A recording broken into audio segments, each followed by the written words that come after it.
Hello everyone, and welcome to How Many Ones? This is episode 11. My name's Matt Clark, and with me today there is... Paul Buckler. And... Richard Belfield, otherwise known as Dorset's answer to Mr. Freeze. Fair. It's cold, and that was the first one I thought Yeah. of. No, that's fair. Mr. Freeze. So your wife is in some fixed state somewhere and you're trying to get stuff to make her better. Is that right? Yeah, she's cryogenically frozen until I can find the cure for her disease. And it just so happens that Alfred has the same disease, and then I have to make a difficult choice. Am I saving her or Batman's butler? Personally, I don't know why it was a difficult choice. I probably still would have gone for my wife if I was Mr. Freeze, but, you know, what can we do? Did you just spoil a load of DC comics for everyone? No, I spoiled a Batman film that starred Arnold Schwarzenegger from about 20 years ago. Was that the story? I thought he was Arnold Schwarzenegger and he was Mr. Freeze. No, it was an excuse for him to say "ice to meet you," which I still to this day love. Yeah. God. But yeah. See, I was sat here thinking I was just thinking, oh, he's the man who makes freeze bombs. Maybe it is. I mean, he was as well. I'm sure from the 80s, Mr. Freeze was just an ice. Yeah, it was because it was like a crushed ice thing, wasn't it? Yeah, and it had like a panda on the top of it, didn't it? A panda. Yeah, you turn the handle thing, wasn't that the thing? Yeah, Mr. Freeze. It had like a red top. Yeah. Always wanted one of them. Never got one. Yeah, I did. But then I always remember my parents telling me it'd be a waste of money. I mean, you would never taste it. And you probably have turned the handle. Bits of plastic would have broken off inside of it, and it was the 80s. You could do anything back then. Yeah.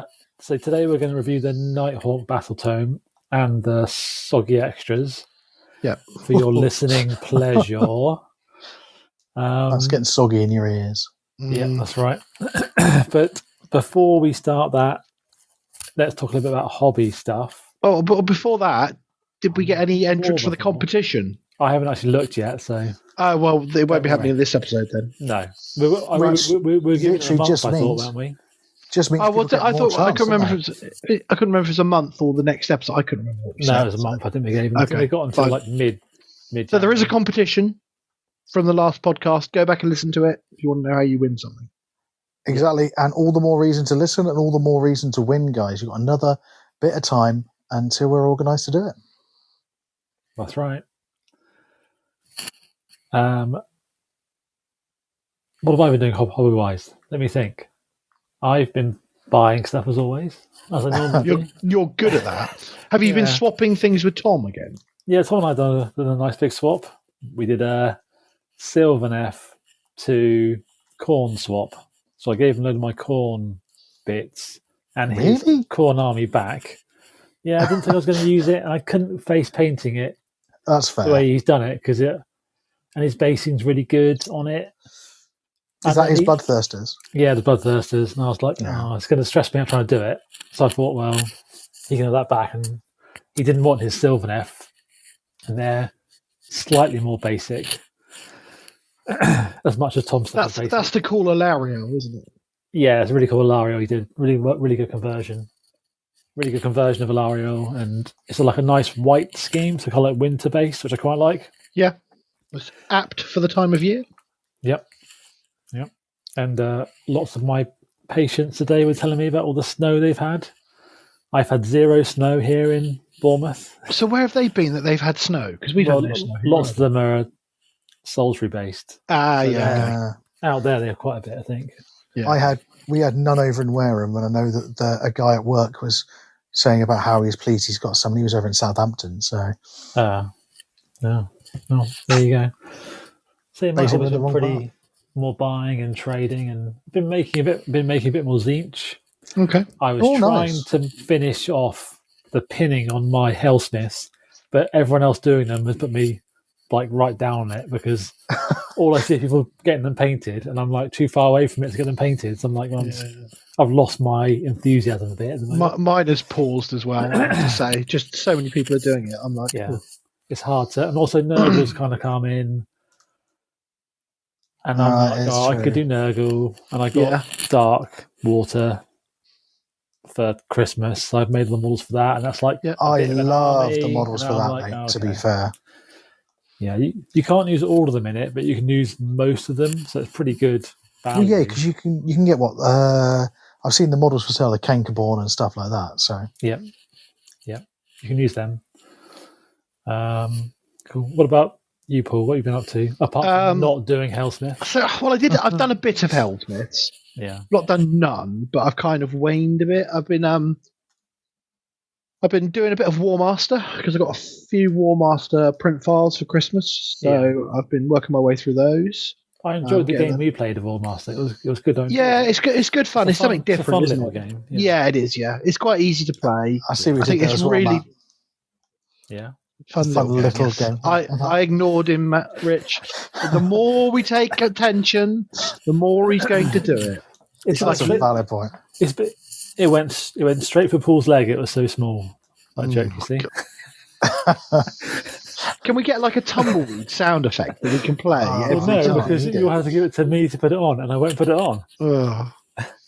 So everybody in their heads at home, can you imagine a tumbleweed effect every time we say tumbleweed? Yeah, very good. There you go. Well done, Rich. So yeah, I've been doing that. Helsmiths wise, I have painted some of the gunners. What are they? The blunderbusses. The razors. Yeah, I've done the blunderbuss. Yeah, so I've done some of those. I've got the flame hurlers to do next. So they're actually quite easy to paint, so it's not too bad. I don't mind doing those. Which do you rate higher out the two of those? I think they're probably equal to me. The internet will say blunderbusses, but those razors have done some real work in the games I've played. I think if you're taking one, you'll just take blunderbusses, probably. But if you're taking more than one unit, you probably made one of each. I've got 10 of each in my list, so yeah. I found that with the soggy despot guy, the fact that they both just get rend one base means they're really quite good. Yeah. So I think we going back to the soggy despot, I think it's been changed. So last time we discussed it and we said he was really good, but he couldn't put it onto war machines. But I think in the games I played against people, they've changed it. Oh, maybe they have. Were we not talking about the -1 to hit thing about war machines, or was it his? No, this was his one. When we did it, I'm sure we said that he adds it to everything but war machines. Yes, I remember that. And that's what made him not that amazing. Because he wasn't an auto take, because although he helps your razors, it's not helping your war machines. That's only half your arm. Okay, well, it's definitely everything now. Yeah, now it's everything. So if anything now, he's even more better. Yeah. Don't know. So you definitely just take him. Yeah, you need that. I would. Yeah. Do you reckon that's because they're like, and again, the cynical side of me is saying is because the initials just weren't good enough for people to go, yeah, I'm going to take him? I don't know. I honestly don't know. Obviously, just me being cynical, not saying that is the case. I'm sure when they're going through making the rules, they have lots of versions of it. Maybe just an old version got sent possibly to the app rather than a new version. I expect that's probably all it is. So I don't know. Either way, he's quite good now. Yeah. So basically, you want to take him now because he's giving everything +1 demonic power. Yeah. So any other hobby from me? I started my super secret army for Matt's Halloween achievements. Okay. So I can't tell you what it is. No. Super secret. Well worth plugging it then. Yep. Mine's still in the planning stage for that one. I've got an idea of what I want to do. I just need to do it, basically. I've got when your brain sort of ticking in the background, working it out. Okay. What about you then, Rich? You done any hobby stuff? Ish. So I've not done any AOS, shockingly. I picked up I think people are seeing a trend now, Rich. I might start counting how many episodes you don't talk about AOS on. I know. It's mad. What have I done? So I did some old world building. And some old world buildings? No, I built some models for the old world. Okay. And I haven't done any painting, to be fair. I haven't done any painting. I built and primed an Abaddon and Horus Ascended for Heresy. Okay. but it's been a bit mental busy over Christmas, so I just haven't had a chance really to do any hobby. I've got plans for like what I'm going to paint next, and like Paul, ever so kind and generous Matt Lyons was not like Paul Bentley, because Paul is kind of generous, but you know what I mean. Matt was kind enough to print me a Warmaster army, so I've got to prime that, paint that, and that'd be fun to try. Because it's something I've never done at that scale before, so I'm quite interested in that one. Is it Skaven? No, it is Warriors of Chaos. Oh, was not expecting that. I was. It's kind of a second choice, really. It is like to be fair, it's on brand. Let's put it like that. On brand. You were playing Corn over Christmas for AOS. I was, and I did enjoy it. Although I realised that one thing I've realised about like playing Corn more than anything else is, more important than any other army I've ever played is deployment. Like, you get deployment wrong, there's nothing you can do about it. That's what I've found, and that's what I've got to practice on. Yeah. Goal number 1: deploy properly. Yeah. Yeah. I mean, if only I've been doing it for the last. To every army, really, in AOS. The deployment is very important. There are some armies it doesn't matter so much in, like, Skaven for one, because you just teleport where you want to go. Yeah. And another one that doesn't matter as much is Nighthaunt, really, that we're going to talk about in a minute, because they have a lot of teleports. What a wonderful little segue that was. Yeah. Yes, it was. So, that's my hobby, guys. Almost planned. Very much planned. We're nothing but professionals. That's what we are. 11 episodes in, we've got this nailed now. Yeah. As long as Podbean doesn't decide to not save it properly and have to use the online version. That's not operator error. That's software error. That's Podbean error. Yeah, I suppose. So let's start with the battle traits for Nighthaunt. Sounds good. So they've changed quite a bit from the faction pack. So they kept their ethereal rule, but it's been updated. So now you only ignore negative modifiers to the save rolls. Oh, okay, that's good. Not positive. So you can now get positive modifiers to your save rolls.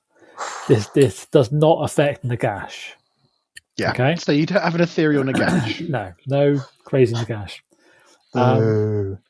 Their other battle trait is that you can, if you've got the Nexus of Griefs models, you put one down, you can put the other two down as well. Essentially, you get 3 then basically. On the board. So you get 3 on the board.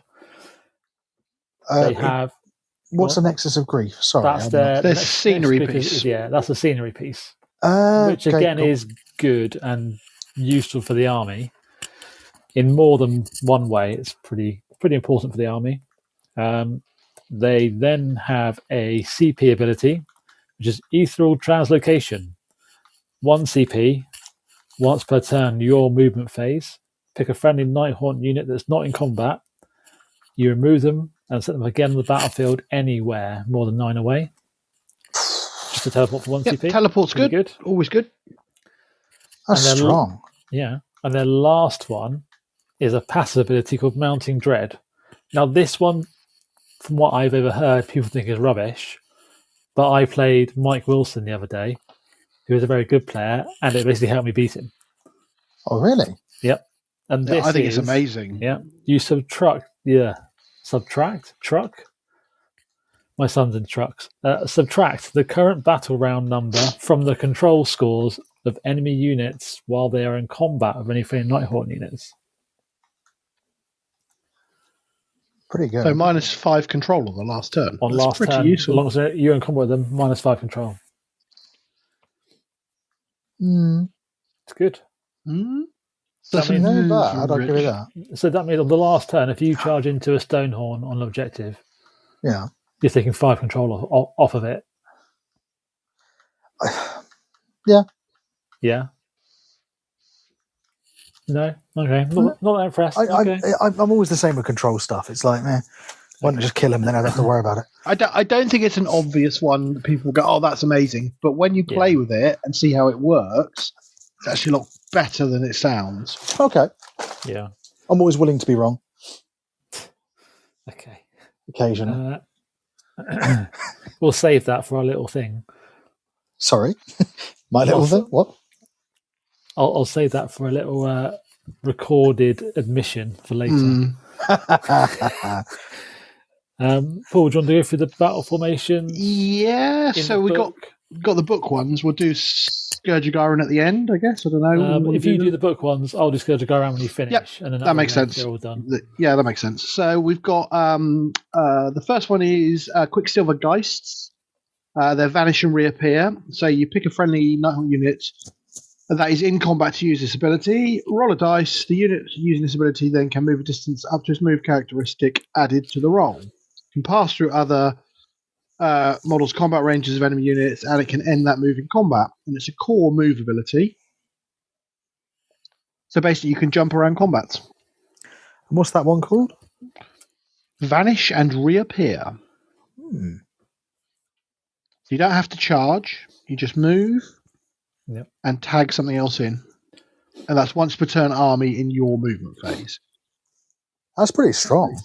Yeah, it's good. Yeah, it's really good. And that's why it costs 40 points. Yeah. Currently. Yeah. And then Deathstalkers, there is no escape. Pick a friendly Nighthaunt unit to be the target. For the rest of the turn, you can charge and shoot when you retreat, and you take no damage when you retreat. So once per turn army, again, you can do a unit retreating and charging, or retreating and shooting. Shrieker Host, Petrify. Pick a friendly Nighthaunt hero to be the target. For the rest of the turn, enemy units can't use retreat abilities while they're in combat with the target. You pin people in. Yeah. We'll get to her later, but Alinda's really good at pinning units in, so that's potentially something you could use on her. Yeah. And then finally, you have Royal Procession. Pick 2 friendly Nighthaunt units to be the targets. They have anti-charge +1 rend for the rest of the turn. So nice defensive buff, which kind of works with the playstyle. I think the playstyle is definitely different from what it was. It's much more defensive rather than offensive, so that's a good ability to have. Yeah. I mean, just having Ethereal anyway just makes you a solid defensive army, you know. If their saves are still 4-ups most of the time, which I think they used to be, we'll come to that obviously later, but they sound strong. 4-ups, but they might not. We'll find out in a minute, Rich. Eager I am, lads. You've got 2 more battle formations to consider, Rich. Okay. I mean, to be fair, they're going to have to be good to defeat what I've already chosen as what I like best. Yeah, that's fine. So the first one is called Death Rust Geists. Okay. This is once per turn army enemy hero phase. You pick an enemy unit in combat with any friendly Nighthaunt units, and you subtract 1 from the save rolls for the target for that turn. So you just make an enemy unit -1 save that you're in combat with. Ooh. It's pretty good. And then the next one that's okay. is called Hungry Nexus. This is at the end of the enemy turn. You can move one of your terrain pieces 3 inches. Yeah. And it can move into combat, but it can't move onto a terrain feature or within 3 of an objective. So I'll give you a spoiler here, Rich, okay? Yeah. If you're in combat with a Nexus of Grief, you can't use commands. Okay. Yeah. So that makes that one quite good. I think that out of everything you said, the 2 that I'd be torn between is the 1 unit -1 save and the I'm going to teleport and pin you into combat one, or just move through ones. Yeah. So I think those 2 are the ones that are like, yep, yeah, and that's tough. That's a tough choice between the 2 actually, because you could pair the one that's -1 save with like. I can't remember if it still does it, the Purple Sun, and then suddenly they're -2 save. It's like, well, actually, yeah. At that point, even the heavier armored stuff that's like 3-up saves is 5s. Yeah, 4s before you do anything else to potentially thorny rend. Yeah. Oh, you're getting a bit hot on the collar now, Rich. Aren't you? I am, mate. I've never been a spooky boy, but I might be. I might have to be. So let's go through the heroic traits. I don't think they have any soggy ones, do they? No, I don't think so. These ones. So Do you want to do those? I'll do these, then you do the artifacts, and I'll do and then you spells, do you do the soggy artifacts because there's soggy artifacts. Is there? Okay. Yeah. Yeah, that's fine. So we've got Ruler of the Spectral Hosts. You pick up to 3 friendly non-hero Nighthaunt units, wholly in 12 to be the targets. Roll a dirty D3 for each. Then on 2 up, you heal that much on the D3. Or if you're not damaged, you return that many wounds worth of models. So basically a returning healing one. Yeah. Do they have much of that in the army at all, or is that like your only source of doing that? That's what the train does as well. Yeah. That's the same thing. That's why the train's good. Alinda still does it once per battle, I think, as well, doesn't she? Yeah. Can Nagash bring units back? You can still bring a whole unit back. It brings a whole unit back, yeah. Okay. So, but it's still quite useful just for keeping your bigger units alive. And that is 20 points, that one, because it's quite good, I think, when you're in combination. Mm-hmm. The next one is Deathly Possessor. Pick an enemy hero in combat with this unit to be the target. Then you pick another enemy unit within that target's combat range to be the victim. You roll a dice. On a 3-up, you pick one of the target's melee weapons, and that immediately attacks the victim with. That's really good on some stuff, isn't it? Can be, yeah. I think if you're fighting a mega gargant, that's amazing. Yeah. I like that, but it's just so easy for your opponent to go, I'm just going to make sure no other units within 3. Yeah. Especially speak about gargants. Great if you can, but if you've got gargants, you don't need to worry about it. Like, you're still going to do it. It's not bad though. Yeah. That's pretty good. Oh, I suppose actually, unless you can. No, don't worry. I'm trying to work. I mean, you can make Archaon just auto kill something for you. Well, that's true. Yeah. Has to be another hero, doesn't it? I suppose is the only thing. And normally he's just on his own. Maybe. Yes. But it's an interesting one. It's definitely interesting considering that one you don't have to pay any points for. It's interesting. Yeah. Then there's Shadowy Aura. So this is a reaction to a redeploy. So you pick a unit that redeployed wholly in 12, and for the rest of the turn they are -1 to hit. Yeah, that's pretty good. It's pretty good. Yeah, I mean, you got your screen in front of your army. It redeploys back a bit to make the charge a bit longer. Even if they do make the charge, they're then -1 to hit. Yep. I'd almost use that the other way around. Like, you got your screen in front of your army. You actually you redeploy closer, because then if what they're getting stuck into, rather than the stuff you care about, they're attacking a bunch of chain rasps that are -1 to hit.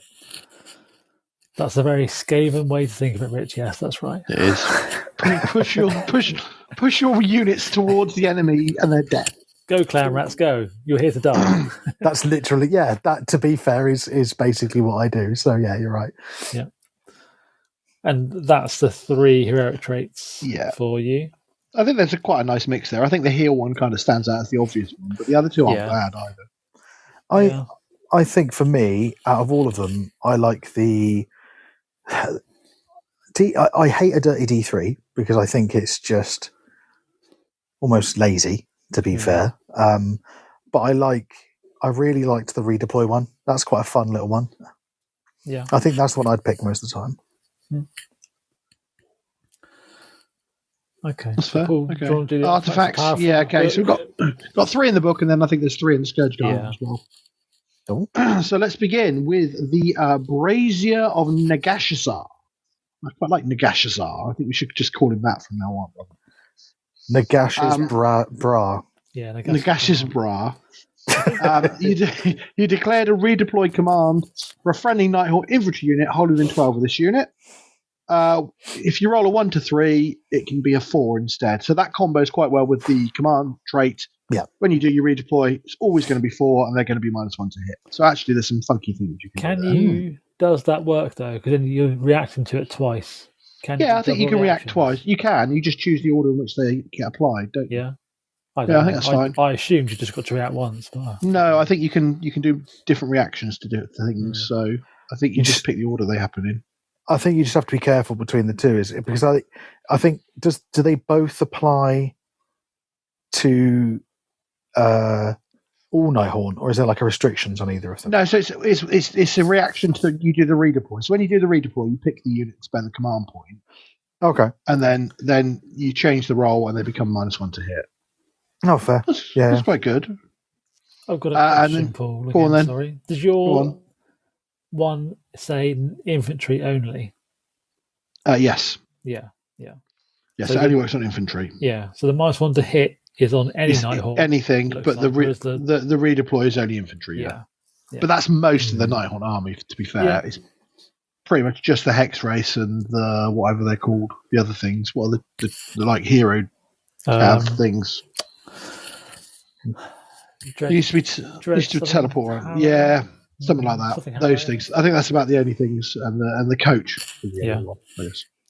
And then we've got a once per battle any combat phase ability. The Light Shard of the Harvest Moon.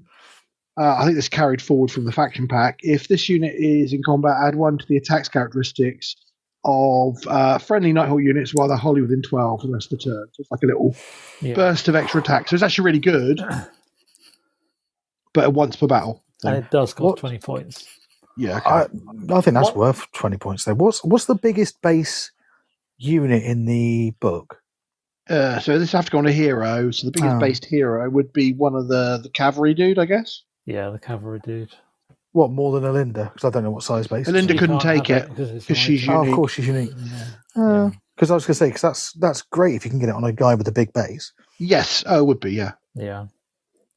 And then the last one is a reaction to opponent declared a spell or prayer ability for Wisdom Priest within 12 of this unit. And it's the Mirrors of Echoing Failures. Pick each enemy Wisdom Priest within 12 to be the targets.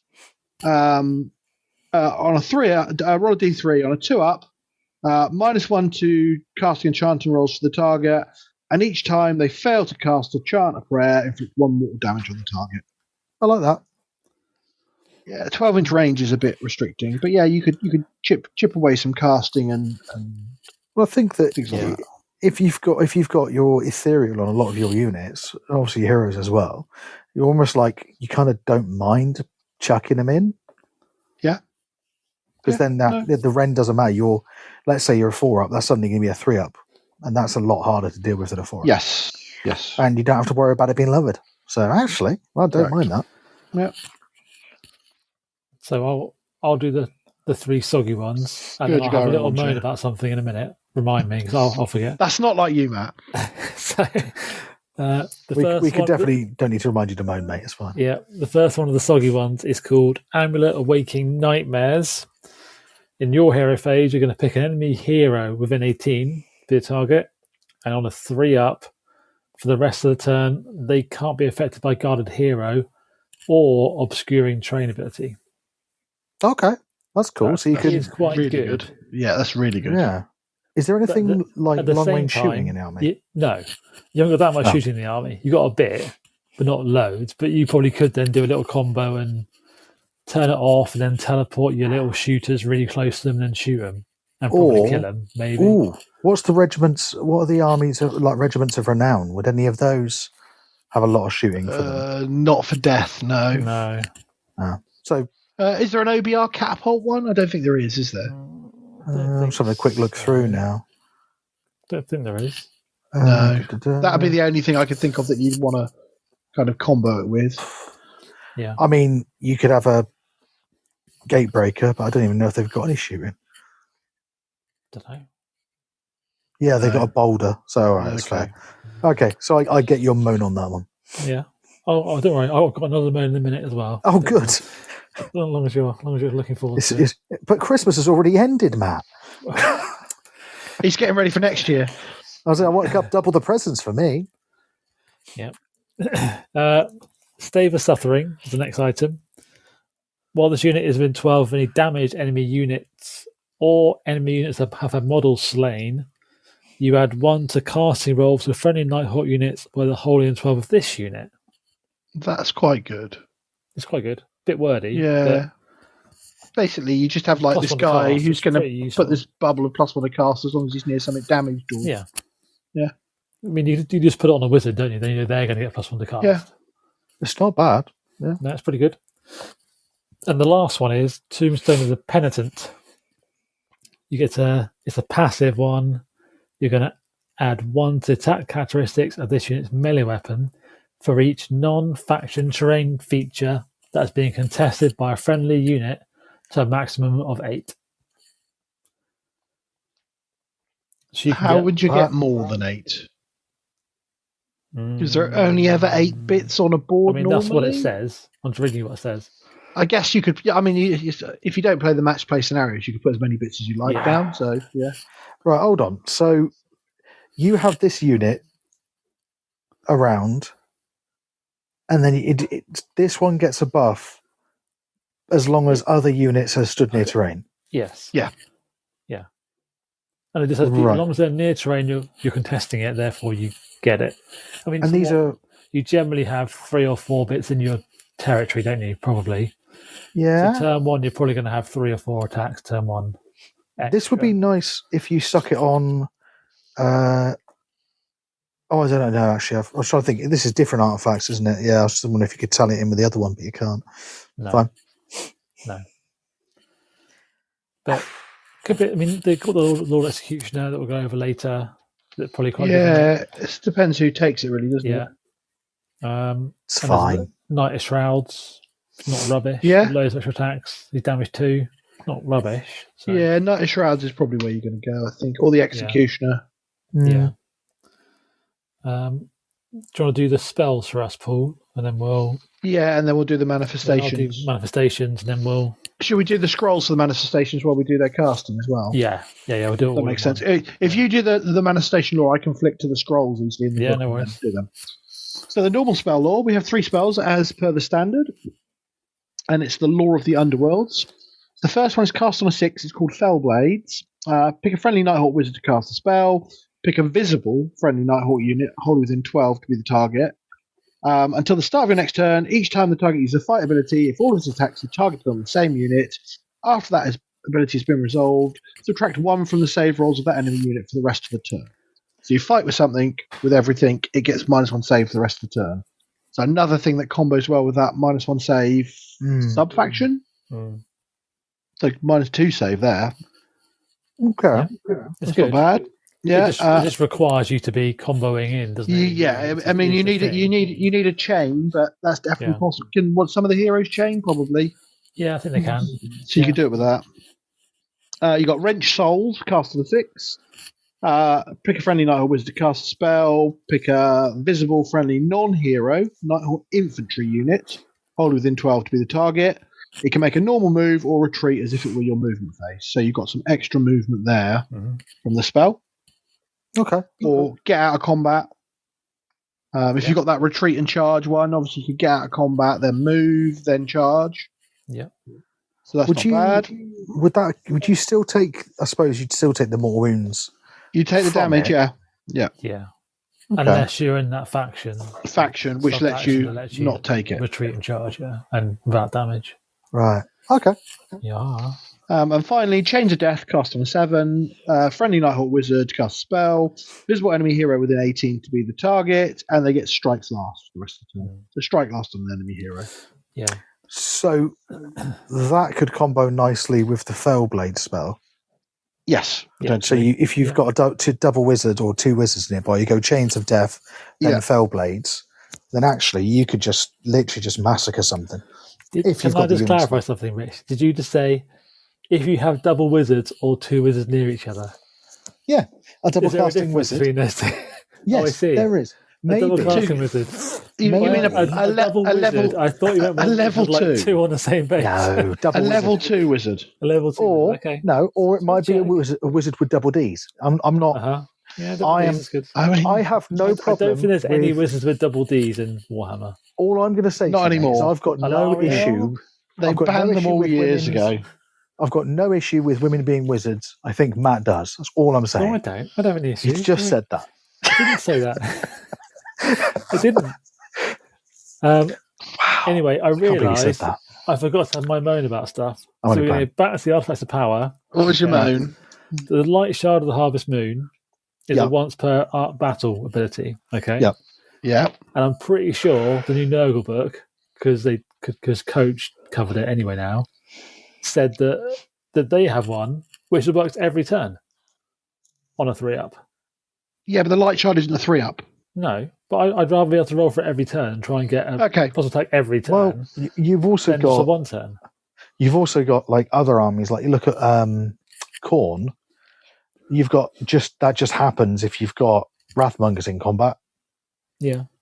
Everything else gets +1 attack. It just means one of them could cost more points than the other. Yeah. I think they're kind of equal.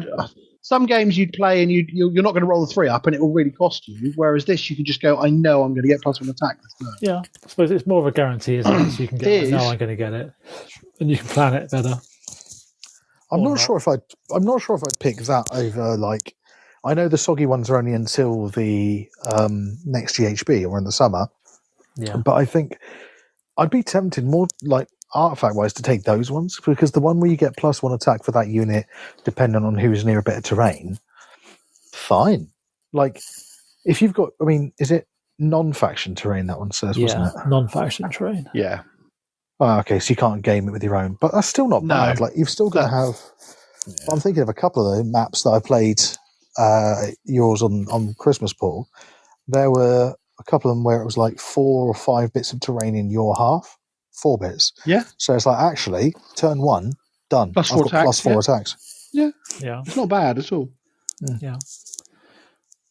So manifestation lore wise. Yeah. So they're all a 6 to cast, just so you all know. Yeah, so pretty easy. So pretty easy. Yeah. Well, especially with that +1 you can get. Yeah, it's even easier. So there's the Mortis Terminatus. Bless you. Yeah. And you just set this up wholly in 18 of the caster and visible to them. This one. Yeah. So that's a stationary one, just so you know. And what it does is you pick a visible friendly Nighthaunt unit within 3, roll a dice. On a 2-up, you either get +1 to run and charge rolls or heal 3 on the target. Is that just heal 3, not return 3, or just... No, just heal 3. Just heal 3. So it's better for the characters. And it's 6 health, a 4-up save, no move. So it's a stationary one. Yep. It's not awful, really. You sit down and buff yourself. It's okay. Then they've got the Shaiish Reaper. So this one is set up wholly in 12 visible to the caster and 9 away from enemy units. Yeah, so this is a movie one. It moves 8. Has 7 health and a 4-up save. Is it a horror movie? Yes, because it's probably a sort of a Hammer horror black and white movie. Banging. So 4-up save, 7 health, 8-inch move. Has 1 attack, 3s and 2s, Ren 2, damage 4. Oh, okay. But add 2 to the attacks if it charged this turn. So when it charges, it's got 3 attacks on 3s and 2s, Ren 2, damage 4. That's actually quite punchy when it fights. Yeah, when it charges, good, isn't it? It's not bad. Pretty good. And the last one is the Vault of Souls. And this is another set it up within 18 of the caster and visible to them. So I suppose it's stationary again, isn't it? It's stationary again, yeah. 6 health, 4-up save. It's got this passive where each time an enemy model or a friendly model is slain within 12, it gains a soul point. Mm-hmm. And then at the end of any turn, if it has 6 soul points, pick any number of enemy units within 6 to be the targets, roll 6 dice, reach 4 up, you take a mortal wound, and then put the soul points back to 0. So probably going to do 3 mortal wounds on each enemy unit within 6. Yeah. That's not dreadful. Pretty good. Yeah, it's right. It's all right. Rich isn't impressed. Not overly, It's quite a wordy ability, but... Yeah.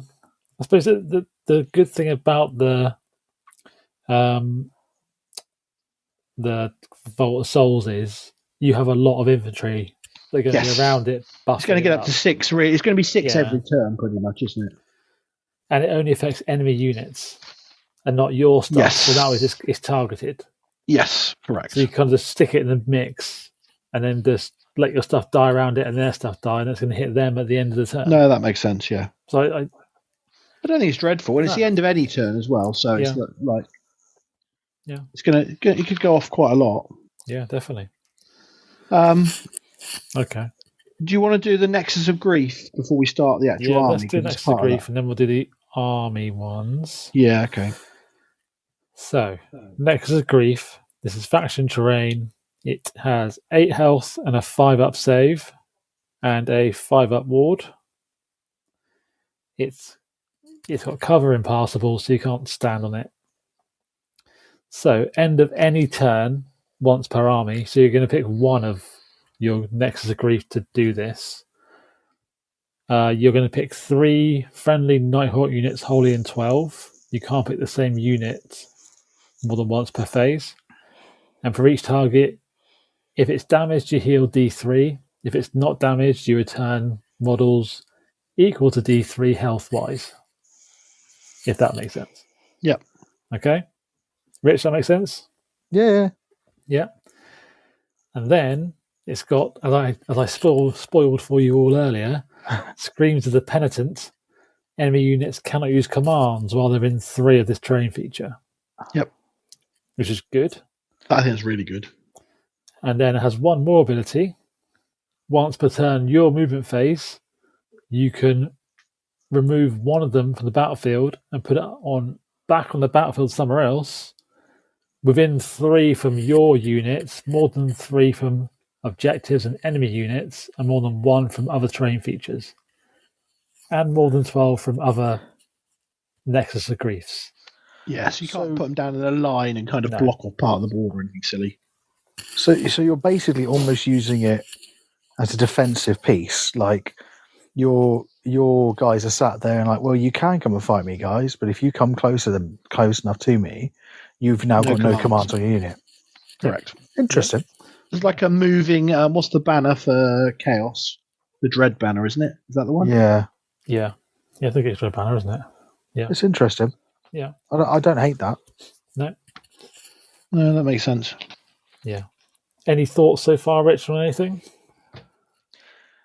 So everything Nighthaunt related, please. Nothing too lewd. Yeah. You gave him open rein then. Yeah. I was wondering, where do bees come from? No. It feels like the army feels defensive. Yeah. Like everything there is like, there's a couple of offensive bits, but actually the majority of it is like, well, actually, we're harder to hit. We don't get affected by rends. We just kind of want to sit back a bit and be defensive and almost taunt people to come at you, because if they do, they're going to suffer negatives. I also think that it seems very tricksy as well. So it's almost like combo heavy. So you kind of want, it kind of would appeal to someone who likes to have plans that are 3 turns in the making to go off and just have huge impact. So actually, I think it's an interesting army so far. Yeah. I like the abilities. I do think some of them are a bit naff. But I could see a situation for most of these things where you would take them. That's good. Yeah, I'd agree. Yeah, I think they're quite. The abilities don't feel overpowered, but they feel like they could work well together. Yeah, and you have to use them together to get the most out of it. Yeah. Oh yeah, 100%. Okay. Cool.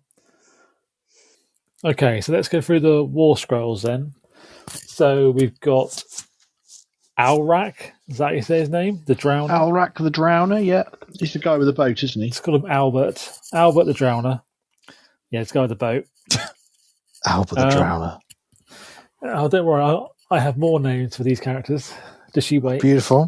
He has moved 10. Pretty fast. Speedy. Yep. Health 7. Control 2. Save 5 up. So not a 4 up like you thought it might be, Rich, but it's still a 5 up. Not bad. But it could be a 4 up if you all like defensing. He has a melee weapon, which is his Deathwood Ore, which is 4 attacks, 4s, 3s, no rend, damage D3, with crit auto wound. Sorry, what is it? A Deathwood Ore. Or what? Yeah, exactly. just so everyone knows as well, Tumbleweed. Essentially, the whole army has crit auto wound. Yes. Every scroll has crit auto wound. Also 5-up ward save on everything bar 1. Yep. Everything has 5-up ward apart from Chain Rasp, which is 6-up. Yeah. That's pretty good. Yeah. So Albert the Drowner has some special abilities. He has an end of any turn ability called Drifting on Spectral Tides. Roll a dice. On a 3-up, he can immediately use a normal move or a retreat ability as if it were your movement phase. Not bad. No, not bad at all. And then once per battle, your movement phase. Passage through the underworlds. If Albert's not in combat, you can pick a friendly non-hero Nighthaunt unit that's also not in combat and wholly in 12 of Albert. You're going to remove them both from the battlefield and then set them up again on the battlefield, wholly in 6 of each other and more than 7 from all enemy units. Yeah, that's quite good. 7-inch charge with teleport. Yeah. Yep. Both with him and that unit. Yeah, and you can +1 to charge with the spell, wasn't it? One of the manifestations. Yeah, one of those. Yeah, whatever it was, Mortis Terminatus. Yeah, something like that. Yeah. All right, so that's what he does, and he's pretty unique. Good. He's a unique hero war machine. Fly. It all has fly as well. To be clear. Yeah. All right. So that's the first character. Do you want to do Guardian of Souls for us? I like Guardian him. of Souls. To be fair, I like him. He reminds me. It also helps that he looks like a monster off of. I mean, he's a cool model, isn't he? Elden Ring. Very cool model. Yeah, very like nice model. Elden Ring character, so I like him for that. So Guardian of Souls, there's a lot of these. These are kind of like the buff pieces for the army, so they give you a little bonus to other units. That's where your synergy comes from. Yeah. So 5 health, 5-up save, 5-up ward, control 2, movement 8. So pretty speedy, but I think most of it's movement 8, isn't it? I think that's the standard move for the army. He's got 3 attacks with his Chill Blade, 4s and 3s, Rend 1/2 damage, crit auto wound, as per all the others. And then once per turn army in any combat phase, so your turn or your opponent's turn, pick a visible friendly Nighthaunt unit holding within 12 on a 3-up. +1 to wound for the rest of the turn. So he's nice. +1 to wound little buff. Yep. Oh, and points. Sorry, everyone. So Albert is 150 points. That's really cheap for what he does. And the Guardian of Souls is 130 points. Yeah. And he's a Wizard 1, isn't he, the Guardian of Souls? He is a Wizard 1 as well, yeah. So he's one of your unnamed wizards. Yes. The double D wizards, yep. Yeah. Yeah, it's double D wizards. Next, we've got the Knight of Shrouds. Always loved this model. This is the one on 30. It is a very cool model. I mean, I think the whole range is good, isn't it? Yeah, I think the Nighthaunt range in general is pretty good. I don't think anything's rubbish, really. Well, it's all relatively new, isn't it? I think there's only Hex Wraiths that are old if they're still in it. Oh yeah, Hex Wraiths are rubbish. Don't like them. And Spirit Hosts, hate them. Oh, they're okay. Horrible to put together. Worst model I've ever done. I always quite enjoyed making them. They're my. If I ever get some more, you can make them for me. Yeah, fine. Knight of Shrouds. So basically the same stats as what Paul just went through. 8-inch move, 5 health, 2 control, 5-up save. He has a Sword of Stolen Hours, 5 attacks, 4s to hit, 3s to wound, rend 1, damage 2. Mm-hmm. Not bad. Yep. And if you gave him that item or made him have extra attacks, he could be, he could 8 or 9 attacks maybe, couldn't he? Quite easily. He has the combo reaction with non-hero Nighthaunt infantry, so they fight immediately and then they get +1 to hit, which again is quite useful. So he's a target for that spell, isn't he? Yeah. Where he fights and then somebody else fights and then they're +1 to hit and then they're +1. Well, effectively rend, +1 rend, but yeah, basically. And he also has a passive ability. Each time he fights, after the fight has been resolved, he heals X, where X is the number of damage points allocated to enemy units by combat attacks made by him or them. So that's good. So whatever damage he does, he heals back. Yeah, so he's generally going to stay around for a bit longer than he should do. Yeah. And he is exactly. 100 It's not at the end of the fight phase, is it? It's cheap as well. When the fight's resolved. Yeah. So it's straight away, which is quite good. So Yeah. he'll probably go back up to his full wounds, and you've got to kill him again, which is quite cool. Yeah, and he's 100 points, so not bad. Yeah, That's pretty good cheap. for 100 points. Yeah. I'll just do I'll do the one on Steed as well. Steed as well, it's yeah. the same, and then you can do the Cruel that's Blast if you want to. Cruel Blast next, okay. Yeah. So there's also Night Shrouds on a Steed. He's 12-inch move, health 7, so a couple more wounds. He has the same number of attacks on his sword, but he also gains 3 ghostly hoof attacks and teeth, apparently. Hooves and teeth. Those undead horses will bite you. Yep. And then he has the combo ability, but he can do it with Nighthaunt cavalry or war machines. So you can do it with Black Coach, coaches. that, isn't it? Yeah. And again, it's the same ability, so you get a +1 to hit. Nice. No, that's fair. Yeah, but it's only the target gets +1 to hit, so he doesn't get it, only the other thing. And he still has the Stolen Hours thing. But he is 60 points more than that's quite a lot. the other guy. I don't think he's worth it for 60 points, actually. No, not for 60. It's for like 2 wounds. If you're running a lot of cavalry and you want to combo into them, I think you take him. But apart from that, I think you're probably on foot, aren't you, for the points? Yeah. So Cruel Gas, yeah. So 6 health on this guy. He's a little bit chunkier, to be fair. So that's probably right. 5 up save, yeah, and carrying like a what is it? I don't know, crucifix, I would guess, cruciator kind of thing. Yeah, bit more health. 8-inch move, 2 controls, standard. He's got a shooting attack, 12-inch range, 4 shots, 3s and 3s, rend 2, damage 1. Shooting combat, crit auto wound, and then 4 attacks with his talons and flensing knives. I don't know what a flensing knife is, but it sounds a bit dodge. I think flensing. Rich, you'll know what it is, Rich. Yeah, I thought you would. Genuinely, I'm pretty sure it's. I'm just. Are you googling double checking? No, I knew it before. You use it to remove flesh, fat. Is it from flesh? Yeah, fat from flesh. So it's kind of cool. So 4 attacks with that, 4s and 3s, rend 1, 2 damage. So actually, if you're going to do that multiple attacks thing, he's not a bad choice either, is he? No, it's pretty good. And then his thing is, he's got one of these ignore damage, the first damage point bubbles. Only 12 of him. Oh, nice. So that's quite good. Having played Helsmiths, I think that's a really good ability. So I rate that. Yeah, definitely. That makes him worthwhile. How many points? He is 150. So he's cheaper than the guy. Yeah, that's a lot. I don't think he's bad though for that. No, he's not a wizard though. If he was a wizard, I would be more tempted. But yeah, he's probably a little bit expensive, but ignoring that damage is quite good. It's good, but I don't know if it's worth 20 points more than the Guardian of Souls. 150. Yeah. What's up next? So I've got Kurdos next. Yeah. So do you want to do the book one? And then I'll do you'll do the Scourge Gyrant. Yeah, okay. So you've got 2 options of this, Rich, for your listening pleasure. Yeah. Let me find him. Okay. He's the king, isn't he? 2 options for Kurdos. Kurdos Valentine? I don't know, whatever you like to go with. So this is the regular version. 7 health, 5 up save, 5 up ward, move 8, control 5. So it's control 5. Okay. He's got 5 attacks with the Sepulchral Scepter. Crit auto wound. Say that 3 times first. Yeah. 3s to hit, 3s to wound, rend 2, 3 damage. So that's not bad. Quite hard hitting. Yeah, that's pretty good.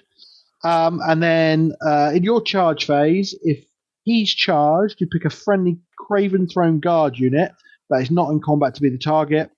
Target can immediately use the shoot abilities if it was your shooting phase, but all of its attacks must target the unit in combat with this unit. The target cannot use charge abilities for the rest of the turn.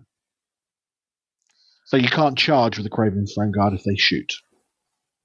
And then once per turn, reaction to your opponent declared a command within 12. Roll a dice on a 3-up. Your opponent must spend an additional command point to do the command. If he doesn't, it still counts as being used. The command point is spent. So drains command points. Pretty punchy. And can do the shoot combo with the Craven Throne Guard. How many points, Matt Rock? He is 180 points. That's cheap. Not too how bad many? That's cheap. How many points are the Craven Throne Guard? Don't worry, Rich. We'll get onto that in a bit. Well, no, I'm just thinking because it's almost like I think to get the use. So just to put it in context, I'll do their scroll because I'm looking at it. So their move 8, 2 health, 6 up save, 5 up ward. So their crossbow is range 16. That's the important bit, really, isn't it? Yeah. 2 shots, 4s and 3s, rend 1, damage 1. The rest of their ability is done in your movement phase. Pick an enemy unit in combat. On a 2-up, you can retreat without taking damage. So they can retreat for free, basically. But they got 1 attack, 4s and 4s, and they rend 1. So basically, a unit of 10 of those guys is going to give you 21 attacks, 4s and 3s, rend 1, damage 1. Yep. For free when he charges. I don't think that's bad. And they would cost you 220 points for the 10. So that's 400 points for the combo? Yeah. Which not dreadful. That's all right. It's also a lot of bodies as well, to be fair, because you'll want to keep them close to him. So it's a lot of for someone to chew through as well. Yeah. That's not bad. So the alternate version of him. I remember now. I'm sure I used to call this guy Luther Vandross. Yeah, you did. Yeah, Luther Vandross. Because he's Kurdos. Yeah. Kurdos, Luther Vandross. Real cockney at heart, mate. Yeah. So I think the stats of him are the same. Move 8, health 7, control 5, 5 up save. I think his weapon's the same as well. 5 attacks, 3s, rend 2, damage 3. Crit auto wound.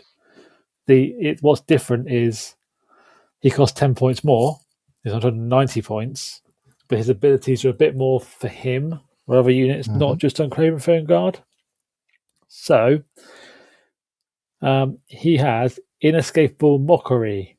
You add 1 to hit and wound rolls for this target's combat attacks that target an enemy unit that has a lower control than this unit. Okay. Yep. So you're control 5. So control 5. So against most things, you're 2s and 2s, rend 2, damage 3. That's pretty good. Yeah. And then he's also got any combat phase, a traitor's legacy. He has to be in combat, and then you pick a friendly Nighthaunt unit wholly in 12, so you can pick yourself. Luther Vandross to do it. Mm-hmm. And then your melee weapon can have anti-hero +1 rend, or you can have +5 to your control, or enemy units cannot use commands while they're in combat with you. I actually think you pick one. I think the soggy version is 10 times better and more cost effective because you won't even bother taking the Craven Throne Guard. I would agree. Yeah. You're 190 points. You're hitting on 2s and 2s. You're going to give yourself. I would give him rend 3 against heroes and just charge him in to kill heroes. That's what he's there. That's just great. Yeah. I like the no commands. I think that's so good. No commands is good. Well, you can. I mean, even if you're going against someone who's, let's say, he goes in to fight something like I don't know, a Hell Pit Abomination, for example. He's going to be on 3s and 3s. Oh no, hold on, my control is 5. Their control's 5. Yeah. I'm just going to make it 5. I'm going to add 5 to my control. It's control score, not control characteristics. So it won't work. In that case, he's still better. He's just a character killer. I just like him. Yeah. Yeah, so you can't boost it to kill monsters, which is a bit of a shame. I like him, though. I like that one a lot better. Yeah, he is cool. What's next? I still think the other one's okay. Oh, yeah, there's definitely a place. I think if I was going to take the 10 shooters, I would take this one. Yeah. The normal one. If I'm not putting the 10 shooters in my army, then I'm probably going to take the Scourge of Gyron one. Yeah. I would probably, to my mind, I almost push him up to the board and get him to go hunt heroes and just see what he can do. Like, fine. Yeah. Yeah, against his little heroes, he's going to be doing pretty well. Yeah. Or just, I think, really use him as like a unit killer. He's always going to have high control of them. He's always doing Twos and Oh, twos. true.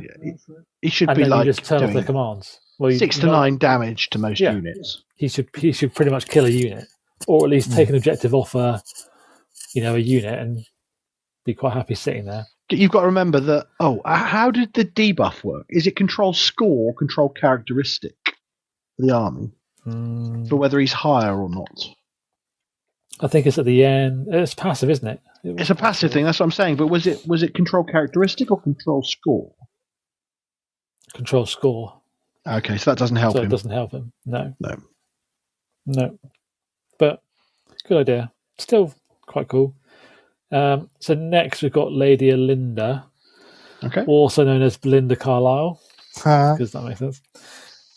This is very music themed. Yeah, it was music themed. I think it's also because when I did the army ages ago, because I've done every army nearly, and sold them to Tom. She had probably. She had a lot more shooting attacks, I think. Then, yes, she always did. Like vocal stuff. Yes, it felt like. Yes. So now she doesn't do it. Now she doesn't. Okay. Spoiler. No, that makes sense. Yeah. But she's move 8, health 7, control 2, save 5 up.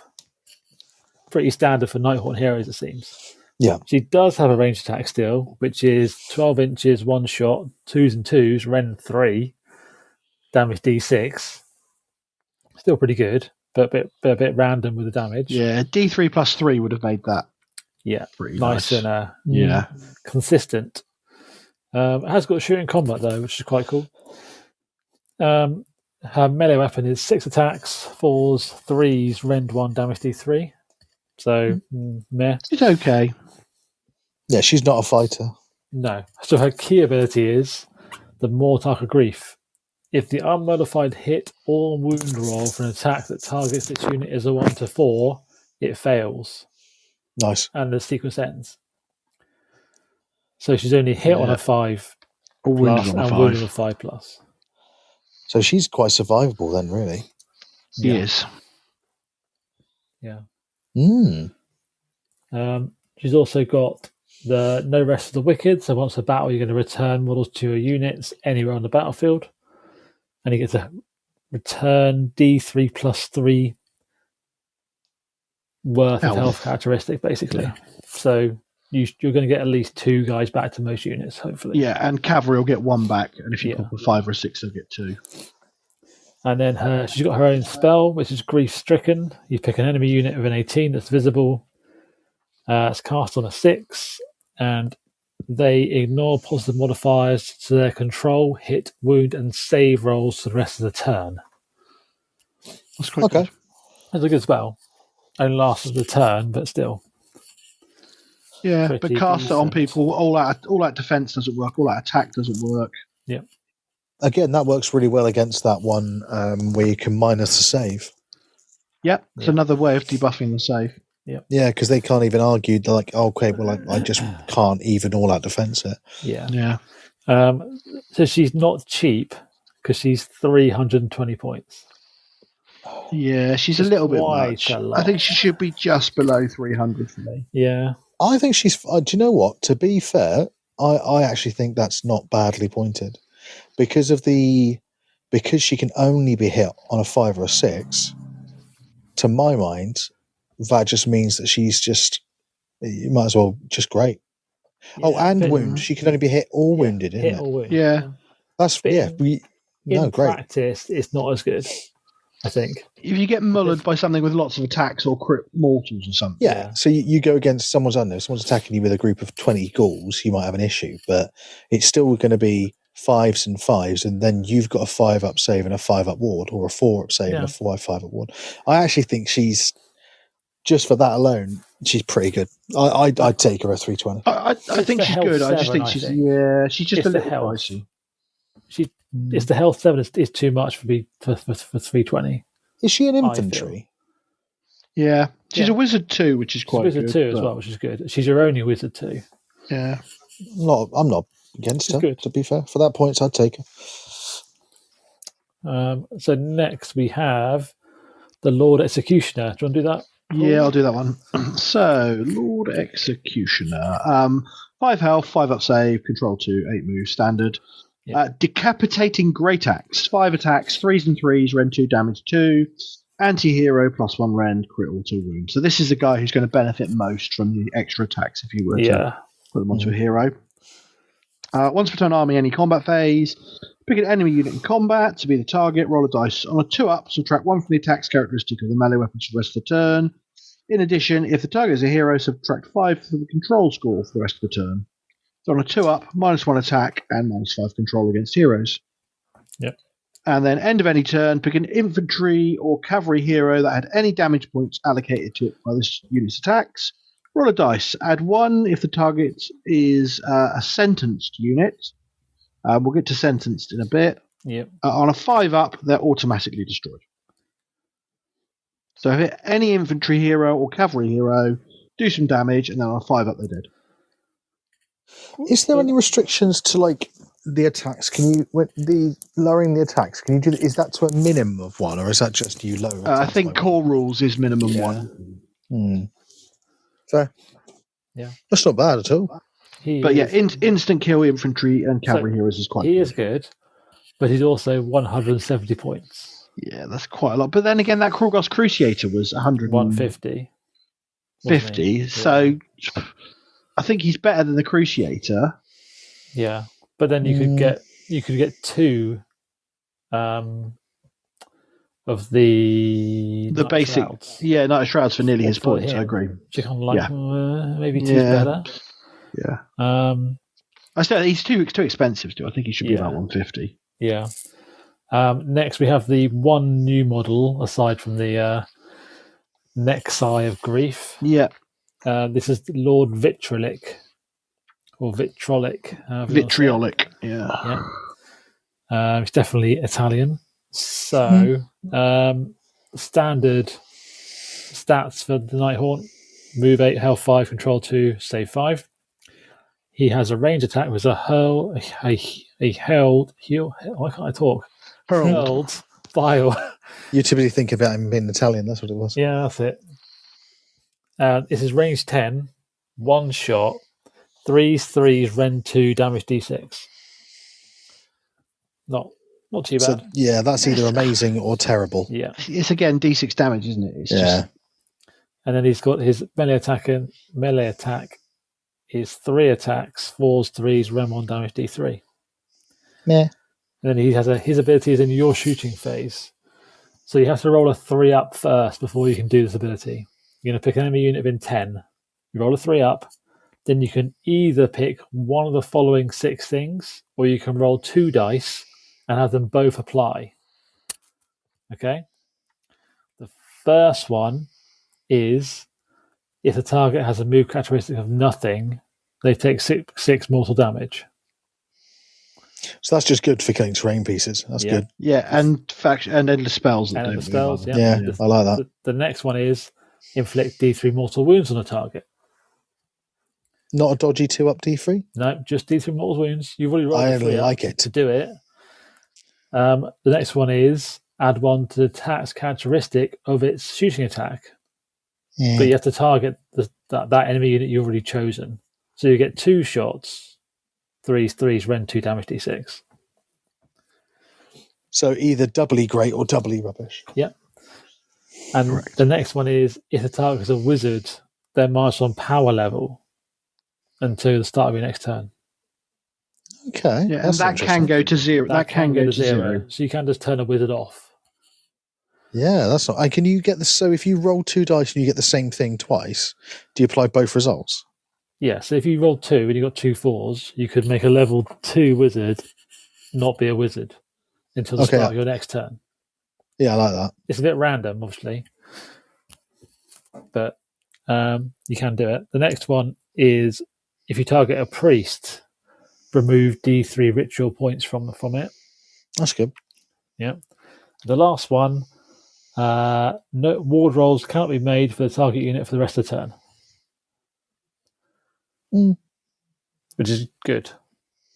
Basically, I think that's probably the best one. That's the one you're going to take most of the time. So you can turn the ward off a Bloodthirster or any other big demon or anyone who has a 4-up ward. Yeah. I think that's quite fun. I think, obviously, depending on the situation, you can go... He is quite cool. I quite like him. He's one of my favourite ones. Yeah. I don't like the model, but I do like his rules. Yeah. I mean, now you've told me he's Italian. I just imagine him lobbing cornettos at people. Probably. Hey, buddy. That was incredibly racist. I apologise. That was just a terrible accent. If I love calzones, probably what it is. Yeah. It depends how hot it is as to how much damage it does. I like him. Actually, it's quite cool. Also, he's only 120 points.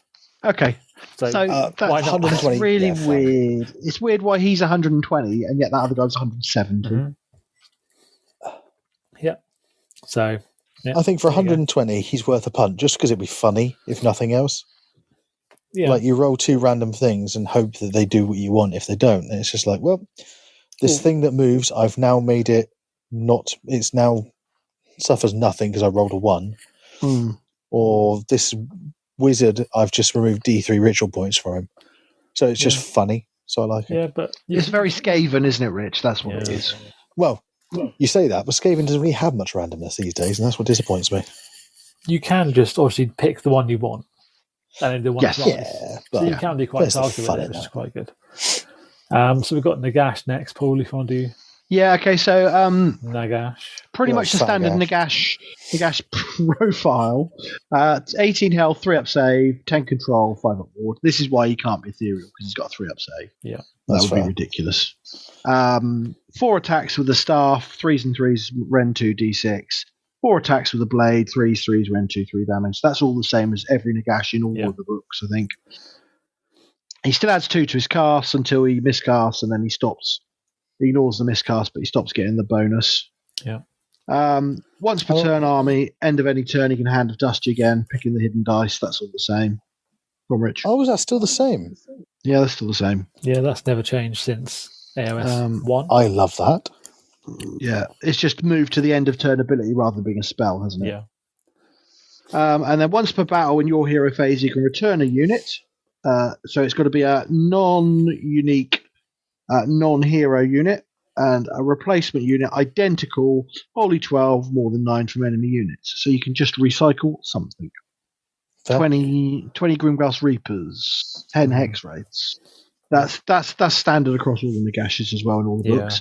His spell, however, is different in Nighthaunt, I think. So, Invocation of Nagash.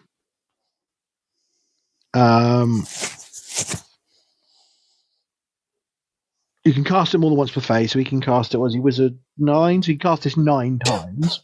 Jesus. But you have to pick a different target each time. So you can't cast it 9 times on the same thing. Yeah. But you can cast it 9 times.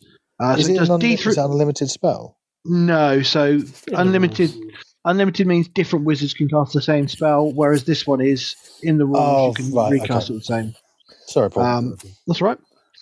So if it's an enemy unit, they take D3 mortal wounds. So you could basically hit 9 units for D3 mortal wounds. Or if you target a friendly unit, you can return a number of slain models up to combined health characteristic of 3.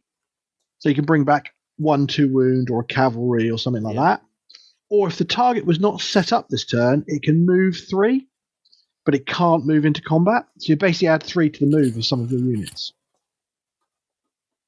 Mm-hmm. So that's changed in here because obviously it's 5 up ward save in the other books instead of those 2 things, or instead of I'm pretty sure it's a 5 up ward instead of the movement. Which I suppose makes sense because everything's got a 5 up ward basically. Because it's all got a 5 up ward anyway. So that's the Grave Lords. I'm pretty sure it's a 5 up ward save in most of them, but I don't know if they get the heal thing as well. I can't remember. Yeah, they still get the heal and they get the 5 up ward. Yes, so they get the move 3 in Nighthaunt instead. Still pretty cool. 8 from 840 at the moment, is he? Let me get back to him because it is different in each book, isn't it? A little bit. Yeah. He is 840. Oh, there you go. Wizard's 9's fine, but if there's not enough good enough spell to make advantage of it, I don't know why he's so many points. Because of the unit thing. Basically, he gives you what's the most expensive unit you can get in Nighthaunt reinforced? Probably Grimgas. I mean, probably like 400 points. To 400 points, pretty much. So basically, he's giving you 400. So he's basically 500 points plus that. Yeah, that makes sense. That's fair. I mean, and if you're playing in something like Soulblight, where you can bring back 10 Blood Knights, or I think it's less effective in Nighthaunt because you haven't got that real hammer unit. But in some armies, that's mentally good. Interesting. Who's next, Matt Clark? So next we have Reikenor, the Grimhaler, who is one of the best ones now, I think. Yeah, I like He's Reikenor. pretty good. He's really good. So he's move 12, health 7, control 2, save 5 up. He has his melee weapon is 5 attacks, 3s, rend 2, damage 2, but with charge plus 1 damage. And he's got horse attacks, which no one cares about because they're horse attacks. He has his any hero phase ability, which is still, I think he's always had this, is Corpse Candles. Yeah. So he picks himself or a visible enemy unit within 12 to be the target. It has changed a bit over the years. Yeah, so. you can't put it on a specific model anymore, which was silly. So if you pick himself, he takes 1 damage and he gets to add 1 to his casting rolls, but you can't ward that wound. You just take it. Yeah. But you can heal it back. You can heal it, correct. Yeah, that's fun. If you pick an enemy unit, you have to roll a dice. On a 3-up, they take 1 mortal damage. And then for the rest of the turn, he then gains +1 to cast and +1 power level. Yeah. Pretty good. So you get the choice of +1 to cast at level 1 automatically if you hurt yourself, or you risk the 3-up to... Yep. Then he has Grim Justice. He adds 1 to hit and wound rolls for attacks made of his Fell Reaper that target a wizard or a priest. So 2s and 2s. 2s and 2s against wizards and priests. At rend 2, damage 3. Yep. And he's got a good spell also, which is Waif Storm. You pick a visible enemy unit within 12, cast on a 7. You do D3 mortal damage on the target, not a dirty D3, just D3. Yeah, good and already. If you kill any models, they take a further D3 damage. That's not bad. Yeah, that's very good. Yep. So is he like 400 points or something? No, he is 220 points. 220, okay. Yeah. Get in my basket. I think that's about reasonable. Yeah, he's the one who feels about right. Yeah, done. Like, he's good. Done. Very good. Also a really cool model. Yeah, very cool model. He's the horse with wings, isn't it? Yeah, horse with wings. Yeah, I like that one. He's basically She-Ra, isn't he? On Swift Wind, I think it was called. Her horse was. Yeah. Okay. Yeah. I was more of a He-Man boy. Sorry, guys. I mean, I watched both. She-Ra. Didn't you watch the film that had them both in it? No, not I remember. Didn't you? There was a film. Oh, it's a classic, Rich. Yeah, it's a classic film. You need to watch it. It's on YouTube. Mate, Hordrak just annoyed me. He was like a rubbish. Did you not like him? He's even more annoying in the film, but at least they're both in it, which is quite cool. I'll have to watch that then. Yeah. Go back to as an adult, I might have a more refined palate. Yeah, you enjoy it. Next, we've got the Scriptor Mortis. Do you want to do him, Paul? Yep, that's quite handy because he's right next to Reikenor on the page. Yep. So, standard stats: 5 health, 5 up save, 2 control, 8 move. He has got his Malicious Quill: 3 attacks, 4s and 3s, no rend, 1 damage. So he's got a passive, and this is where it affects the what was the Lord? Was it Lord Executioner dude? Yeah. Each time a friendly Nighthaunt infantry unit uses a fight ability, and all of its attacks are target the same sentenced enemy unit, they have crit mortals. Yep. So his ability is once per turn, your hero phase, pick a visible enemy unit within 18 on a 3-up, inflict 1 mortal damage on the target, and it becomes sentenced. So basically, he picks someone in the hero phase, they become sentenced, and then you get all these buffs. So you get crit mortals if you fight them, or your Lord Executioner can chop their head off on a 4-up. Yeah. But also, the Lord Executioner gets crit mortals also. He does, yes. He so becomes still Nighthaunt infantry. He is correct. So he is quite. I think he's a useful character. Yeah, not a wizard. No. But I'm guessing 130, 120? 120. Yeah, there you go. Not bad for the cheaper end of it. Yeah, that crit mortals is really good. The only issue I have with this stuff is anything that's like, I don't know, it feels like there's almost like an added cost you have to pay to get the best out of him, if that makes sense. Because like, oh, well, I've got to buy this other guy to do it. Well, no, because his Crit Mortals works on anything, so all of a sudden, just everything gets Crit Mortals against the unit. It's only on one unit.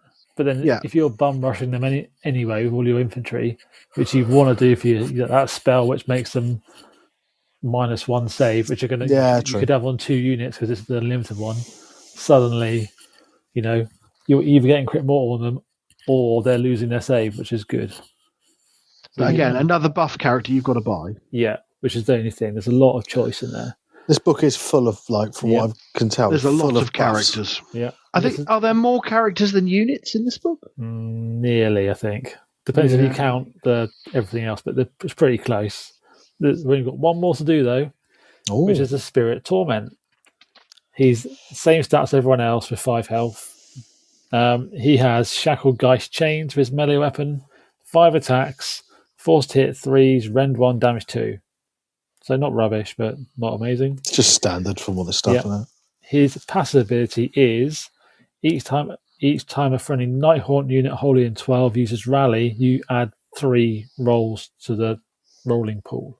So you get 3 extra dice. Yeah, roll 9 dice or 10 dice if you've got a musician. Yeah. Which I don't think any have. I don't think they have musicians anymore. I can't remember if they do. They struggle to sort of. Yeah. Well, we'll soon find out. They should. I mean, according to your naming principle, they should all have musicians, surely. Huh. Yeah, they should do. Yeah. Yeah. They're basically all in Live Aid. That's what it is, you see. Okay. They're all the background singers. He's 120 points. So he's he's okay, but you have to listen to him with this unit in mind, which is the Chain Ghasts. So they come in the same box when you buy them. Yeah, he's normally. like the Oh, I remember. Yeah. And so these guys they're a normal unit. They're just infantry, but you can't reinforce them. So you get 2 of them only. Okay. They're move 8, health 3, control 2, 6 up save. Okay, so all the heroes are 5 up saves. Everything else is a 6 up save. They have ghost flails, 12-inch range, 2 attacks, 4s, 3s, rend 2, damage 1. And then it's the same profile in combat. 2 attacks, 4s, 3s, rend 2, damage 1. They have any combat phase ability, another link in the chain. You roll a dice, and you add 1 to the roll if they're wholly in 12 with friendly Spirit Torment. On a 3-up for the rest of the turn, you add 1 to hit rolls for combat attacks made by friendly Nighthaunt units while they're wholly in 12. It's pretty good because it's not restricted to once per turn army or anything. No. So if you've got 2 units of these near the Spirit Torment, you're getting 2 bubbles of +1 to hit, which is pretty good. And how many points are they? 90 points. So how much was he? 120? 120. So for 210. 10, you get that's pretty good value. So he's effectively 210 points because you're not going to want to take him separate. Yes. No. Yeah, you want to agree. Whereas, in my list, I have taken the Chain Ghast on their own, just because I could see you. Yeah, you could definitely. I could see you doing that. I can't see you taking the hero on his own ever. Yeah. He's just not worth it. No, but with them, he's all right. No. And I will go through my list, which I took later for everyone's listening pleasure. It's called Ghosts, to be thematic. Yeah. So that's all the heroes done. And the Patrick Swayze would be proud. Yeah. Yeah. Groping Swayze. Sorry. I feel like you've got some hidden beef with Patrick Swayze and I need to know more. No. Well, in the film, he's basically groping her, isn't he? When he's behind her and she's doing the clay pottery bit, he's just having a good gold grope, isn't he? True. Also it's also really weird when you think about the fact that she's 16 in that. It's like, ugh. Is she 16? No, you're thinking of no, she's not very old in that. Oh, hold on. Which film were you thinking of? Ghost. Oh, I was thought you were talking about Dirty Dancing for some reason. Yeah, that's the one I thought you were on about. Why did that's the one? Because he's groping her in that. Yeah, but he's a ghosting ghost. That makes sense.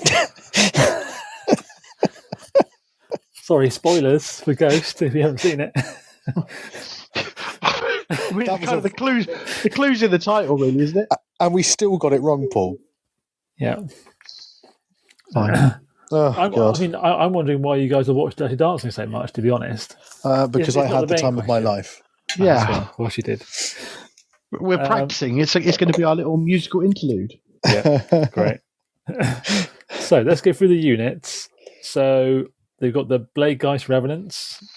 Yeah. They are. Oh, somebody's just knocked their drink over. Who was that? That was me dropping my phone on the floor. Sorry, guys. Okay. So Bladegeist Revenants, they're move 8, health 2, control 1, 6-up save. They have 2 attacks each, 3s, rend 1, damage 1. And their ability is Thrashing Desperation. So while they control an objective you control, enemy units cannot finish a charge move within half an inch of a model in this unit unless the charge roll was 7 or more. Yeah. Okay. So you just have to touch an objective, then string out somewhere. Yeah. And then when they try to charge you, unless they're rolling a 7, they're not getting in. Yeah. Doesn't matter what bonus they have to that. No. If it's not a 7, they aren't getting them. No. And it's the unmodified charge roll. Yes, that's the big thing. Yeah. You have to roll 7 on the dice. And how many points are they? So and how many units? So you get 10 in the unit and they're 2 health each. That's 20 wounds, 210 points. Yeah, that's about right. It's okay. It's okay. I like the 3s and 3s to hit and wound, but you can buff that as well. So actually, easily 2s and 3s. Yeah. It's all right. It's all right. Like this would be. I mean, it's expensive, but it'd be a good screen. Yeah. They definitely scream well. Are they on? What size base are they on? 32s. Pretty much everything's 32s. Yeah. That's a nice size base for it as well. Actually, for a screen, that's good. Do you want to do chain rasps, Paul? Yeah, we'll do. So these are your kind of your little basic guys. These are on 25. Mm-hmm. So you get these will rank up quite nicely. 1 health, 6-up save. So they don't last that long, but you get quite a few of them. 2 attacks, 4s and 5s, no rend 1. And then once per battle in the deployment phase, this is the phase even. You can pick 3. Yeah, 3 chain rasps to be the target. They can move 6 in the deployment phase. This is what they're good for. Yeah. They can push up in the deployment phase and grab stuff or screen your army. Or get you those terrain pieces to get the extra attacks on that other guy. Exactly. Yeah. No, that works really well. So they're 10 models, they're 110 points. Yeah, that's fine. And on the app, they're saying they have got a 5-up ward, and I thought they had a 6-up, but maybe they've changed that. But... No, I think they have a 5-up. 5-up in the book. So yeah, we must be thinking of last version.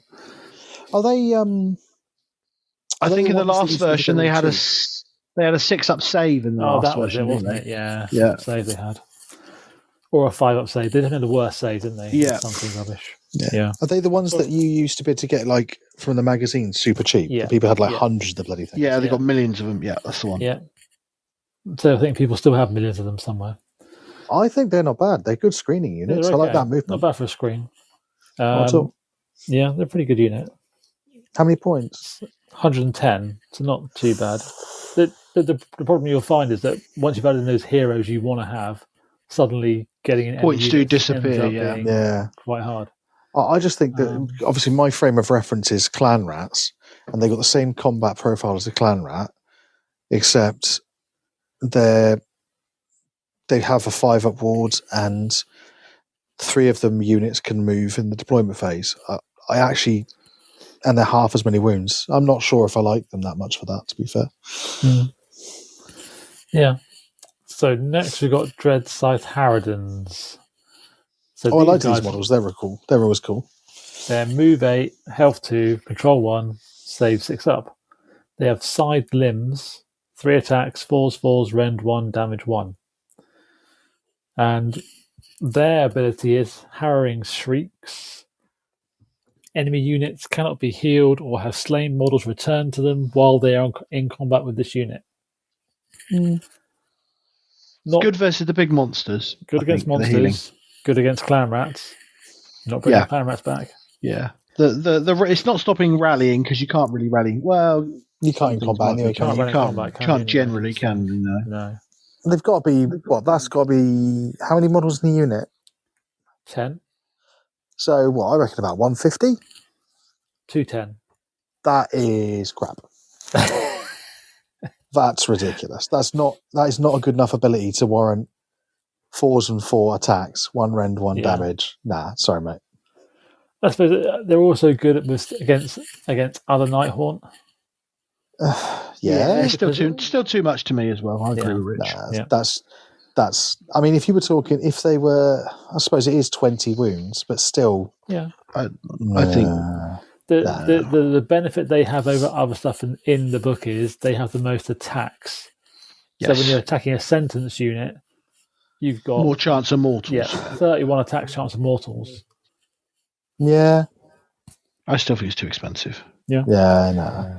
So I think were they taken by everybody before? Like, because I remember them being like fighting Brandon with a huge block of them. I think they've always been okay, but never amazing. So they've never been that popular. It's the Grimghast, the popular ones, which is next. Grimghast Reapers, mainstay of the Nighthaunt army. Yeah. So 2 health, 6 up save, 5 up. Ward, 1 control, 8 move, so pretty standard. 2 attacks each, 4s and 3s, rend 1, damage 1, but they are anti-infantry, +1 rend. Oh, hello. So rend 2, that's not bad. But this is their big ability, which is actually quite good. So pick an enemy unit that is within the combat range of 5 or more models of this unit to be the target. So you've got to have at least 5 in the unit. Roll a number of dice equal to the number of models in the target unit. For each 6, inflict a mortal wound. If the target has 20 or more models, each 5 up, they take a mortal wound. Yep. So horde killers, perfect horde killers. I think the ability is fine, but 2 attacks, 4s and 3s, which we know he can get to 3s and 2s easily, with 2 rend, 1 damage. Yeah, they're great. How many points are they, and how many in the unit? So they're exactly the same as the other 2. So again, 10 models in the unit, and they're 210 points. Get those Dread Scythe Harridans in the bin. Grimghast. Done. Absolutely no. Just that's great. Yeah. I don't mind that. And again, same amount of wounds, isn't it? 20 wounds in a unit 10. Yeah. Yeah. Nah, done. Yeah. Then we've got the Miremorn Banshees. Yeah. So these are the unit for me in the book, I think. Yeah. So they are move 8, health 2, control 1, 6 up save. 2 attacks each, 4s, 3s, rend 1, damage D3. And they're anti-wizard +1 rend. Nice, you don't see that often. I like that. And their ability is, it's a reaction to the opponent declared a spell ability. And it's if a Nighthaunt unit wholly in 12 of them was picked to be the target of the spell, these guys can try to unbind as though they have wizard 1. And they get to add 1 to the unbinding roll. And if they do unbind it, they inflict D3 damage on the caster. Okay. And how many models in the unit? Four models in the unit. Oh, probably 400 points then. So it's a weird number. 100 points. Give me 12. Well, that's fun. Well, you could have 8, I suppose. 8. You could 8 and a 4 if you want. 8 and a 4 if you want to. That's really they're solid. Why are they 100 points and other stuff's like 200? Okay. So if you had 8, you're going to have. They don't have a champion, so you're going to get 16 attacks. Yeah. 16 attacks, 4s, 3s, rend 1, damage D3. Easily 3s and 2s. Yeah. I think you take 3 units of 4. I think you have them 1 on each flank, 1 in the center, and you're literally just using them to be protected by like chain rasps or whatever, screened by them. And you just use these to get that unbind off, because you can just go plonk, you're suffering D3 to your little crappy foot wizard. Done. I love that. My question is, can the same unit keep doing it on each spell? If a friendly Nighthaunt unit is fully within 12 inches of this unit, I can't see any reason why not. Because they can use the unbind as if they had wizard 1. Yeah. And then the ability happens again. Yeah, because is it a reaction? How many times can you react? Yeah, but they can't use the same unit can't use the same ability more than once per phase. Right. Oh yeah. So if you had 4 units, if you had 4 of them, they could all do it. Yeah. Yeah. Yeah, so if you want to do that way, you need to have the individual units to be able to go. How many against each wounds one. is Nagash? 18. Okay, hold on. You're trying to work out if you can kill Nagash with it. You know, because you'd have to have 5? loads. Well, it's to what, D3? You'd have to have at least 6. You'd have to have at least 6 and roll a 5 up on each one. Every time. And it makes no ward saves. Yeah. Yeah, it'd be all right. You could do it. No, Rich. No. There's a reason why I don't do Nighthaunt, to be fair. Just no. I like them, though. For the price they are, I really like them. Yeah. Like, for 4 of them, it's mad they're that cheap. Next, we've got the Pyregeists. Do you want to do those? I'll do those. So these are the ones that you were seeing spammed everywhere in the list, weren't they? Yeah, supposedly, wasn't it? Are they the Warcry ones? No, I think... They are. Are they? Right, yeah. Okay. So 8 move, 2 health, 6 up save, 1 control, standard stats. Gout of Balefire is a 10-inch range shooting attack, 2 attacks, 2s and 4s, rend 1, damage 1, crit auto wound, and shoot in combat. So quite good. Ooh. And then 2 attacks in combat with the flaming weapons, 4s and 4s, no rend 1. So nothing special there. But the ability, end of any turn, but I believe this is now once per turn army. Yep, now it's once per turn army, end of any. So you used to be able to do this with all the units. Now you can only do it with 1 unit. If you're on an objective, pick a visible enemy unit within 6 to be the target, dirty D3 mortal wounds, and then add whatever the roll was to this unit's control for the rest of the turn. So you stand on an objective, get more control, do some damage. People were putting like 12 of these, 15 of these units on the board and just rolling 12 D3 off of an objective onto a unit within 6 to kill it. So I mean, I can't see where it the end of the episode, but I've got a list here for someone who came 3rd in a tournament called the Standoff, which is on the 22nd of November 2025. And his list has 1, 2, 3, 4, 5, 6, 7, 8, 9 units of them. Yeah, well, they ain't doing it anymore, so not anymore. No. Yeah. Okay. How many points? 170. Yeah. How many models? 8, because it's Warcry. It's not a bad shooting unit. It's still okay. The shooting's okay. Yeah. And it's still good for 1 unit, isn't it? 1 unit, yeah. I like any shooting ability where the hit is low, because that means the old counter shoot. There's only a 3+, so actually that's 3 ups, yeah. pretty good. Yeah. They're not dreadful, but yeah, you're not going to see them spammed anymore. No. Then we're on to the last infantry unit now, which is the Spirit Hosts.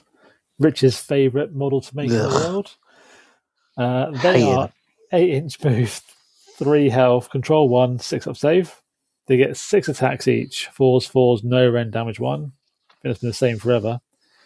And their ability is friendly Nighthaunt infantry heroes have a 4-up ward while they're wholly within 12 of this unit's combat range.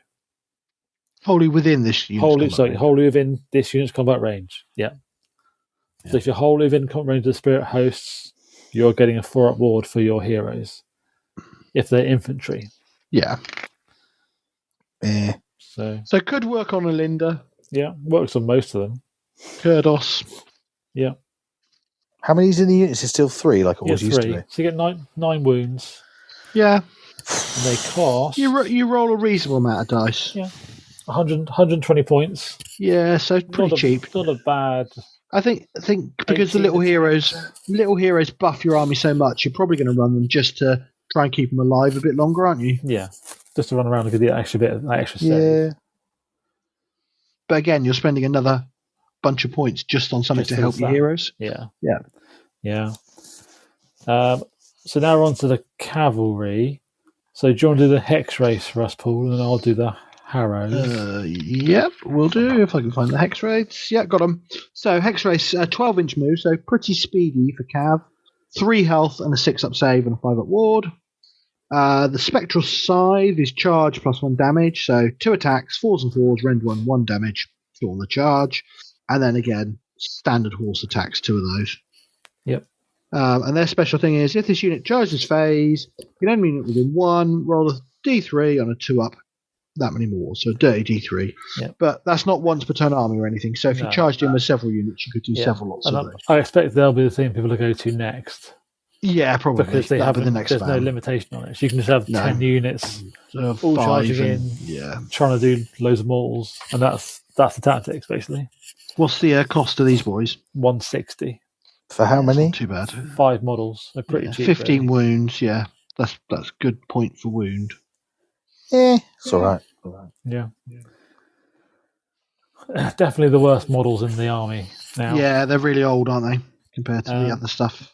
So the other cavalry choice you have is Dreadblade Harrows. I would say Harrow, but I shouldn't say that much, should you? Oh, I can't believe he said it, guys. Quick.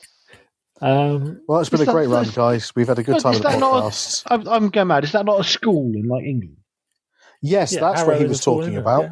Yeah, that's exactly what it was.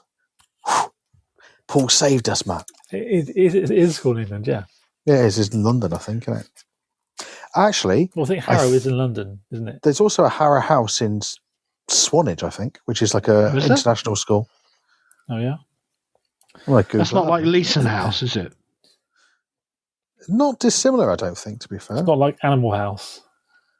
It's got no American film. It's got no John Belushi in it. Sorry, man. No John Belushi, no. So you get 2 Dreadblade Harrows. And they are standard knight or cavalry stat line, 12-inch move, health 3, control 1, 6-up save for Nighthaunt. They have a Dreadblade, which is 4 attacks, 4s, 3s, rend 1, damage 2. Yep. Not too bad. And then 3 horse attacks each. Their passive is Curse of Loyalty. If they charge, you add 3 to the control score of friendly Nighthaunt units while they're holding in 12 of this unit. So they become control 5 when they charge, basically. Yeah, that's pretty good. Not too bad. And their other ability, which is their good one, which is once per turn army, your movement phase, you can remove this unit from the battlefield and set it up again on the battlefield more than 9 from all enemy units. Yeah, so teleport unit. That's right. Teleport unit. And there's no restrictions on it. You can be in combat and do it if you want to. Yes. You can't go into combat. Yeah. No, they can't go into combat, but if they're in combat already, you can just... They can get escape. They can just teleport away. It's not a retreat. No. No mortals, so you just... Yeah, and they could charge again. They charge again. And they are 150 points. No, I think that's pretty reasonable. Not too bad for like a teleport unit. Yeah. Next, we've got 2 left, which is both versions of the Black Coach. Do you want me to do the normal one? You do the normal one, and I'll find the... Yeah, okay, one. So the coach these days is 12 health, 5-up save, 5-up ward. Control 5, so that's pretty good. Move 10. It's got its Soul Reach Grasp, shooting attack, range 10, 2 attacks, 4s and 3s, rend 2, 2 damage.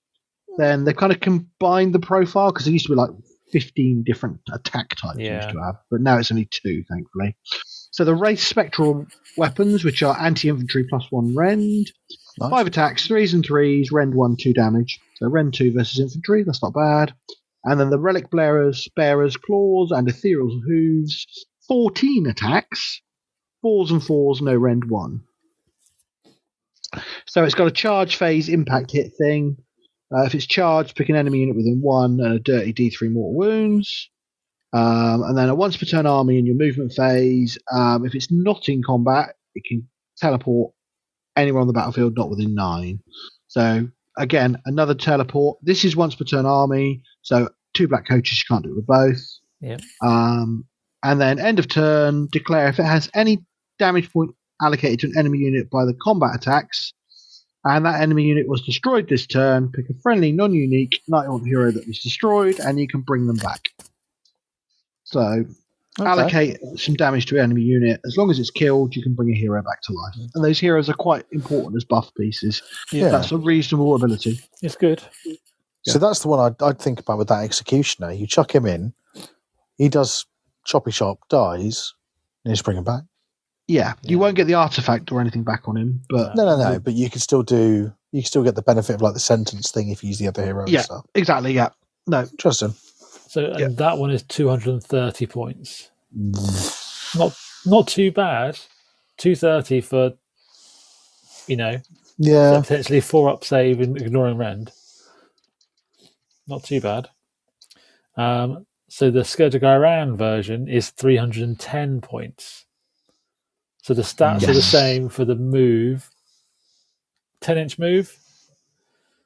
That was the same pool, wasn't it? It's all the same. Yeah, it's all the same stats-wise. Melee weapons are different. It doesn't have the shooting attack.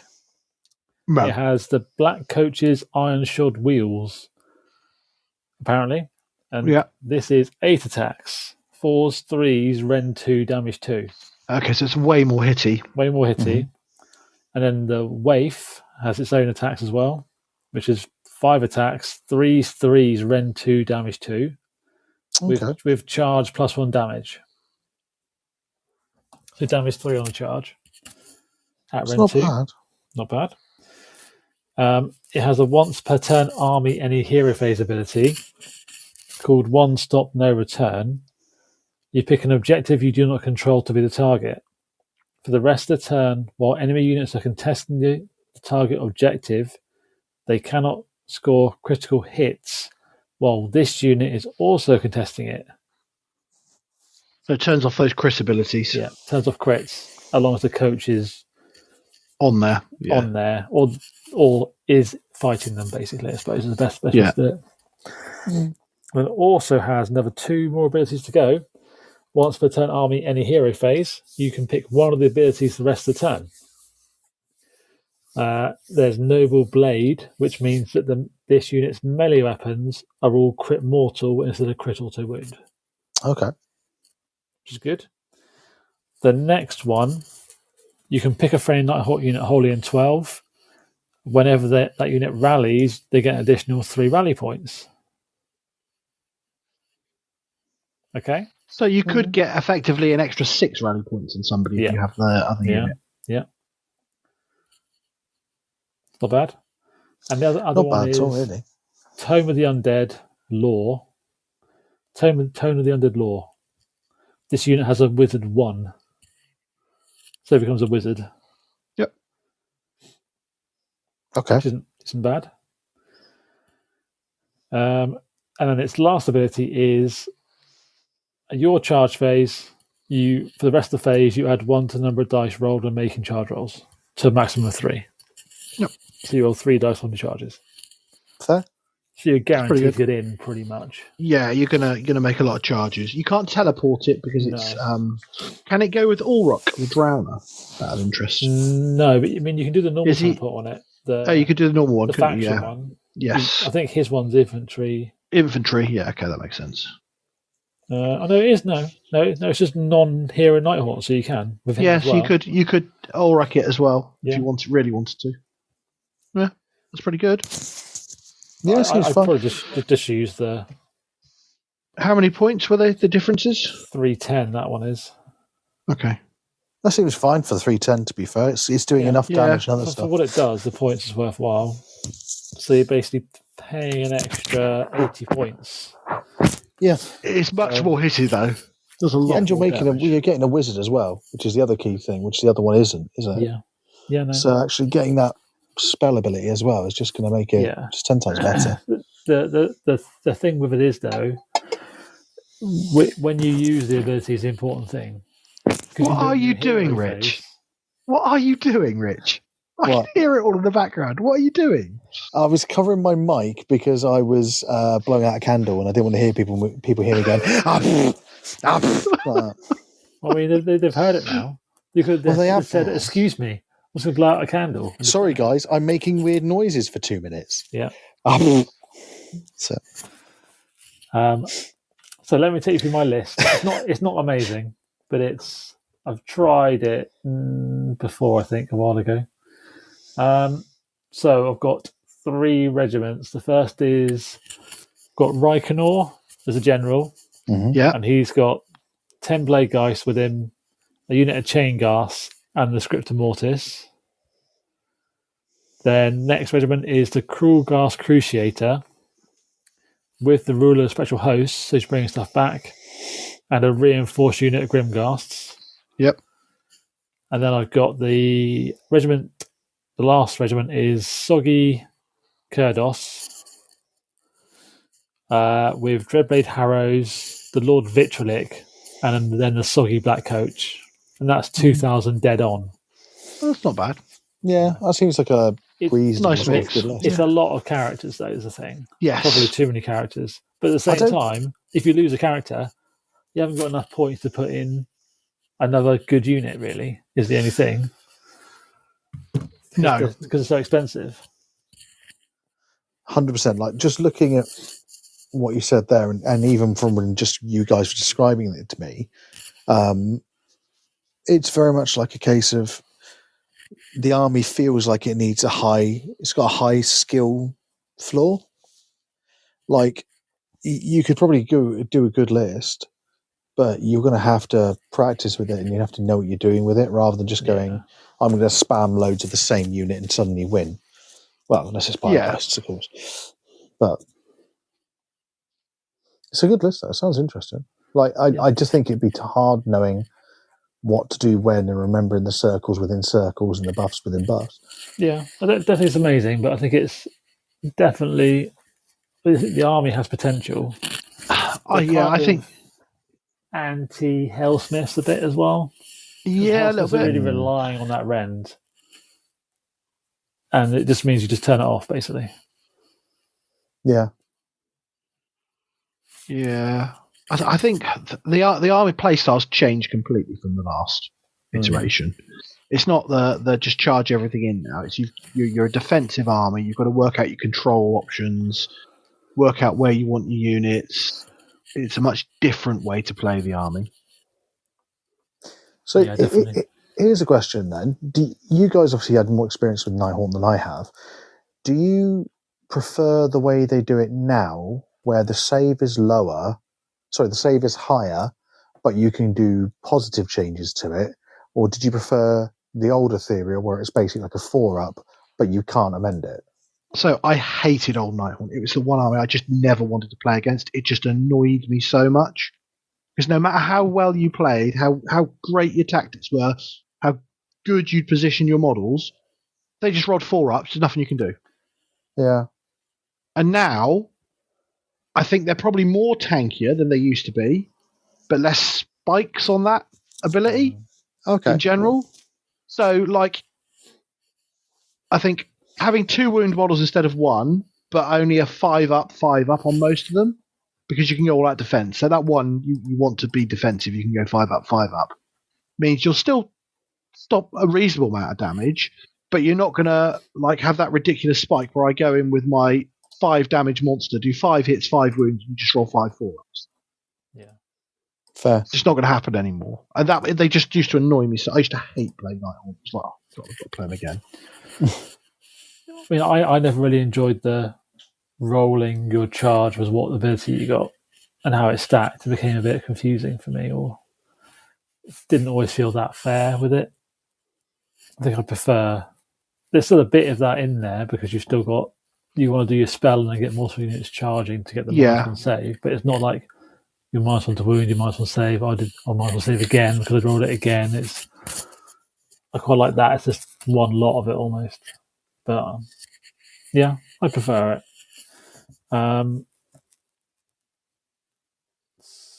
Did you do a little list, Rich, or anything, or you didn't do one this time? No, because all I was thinking about was you hate ghosts. No. Or you hate Patrick Swayze.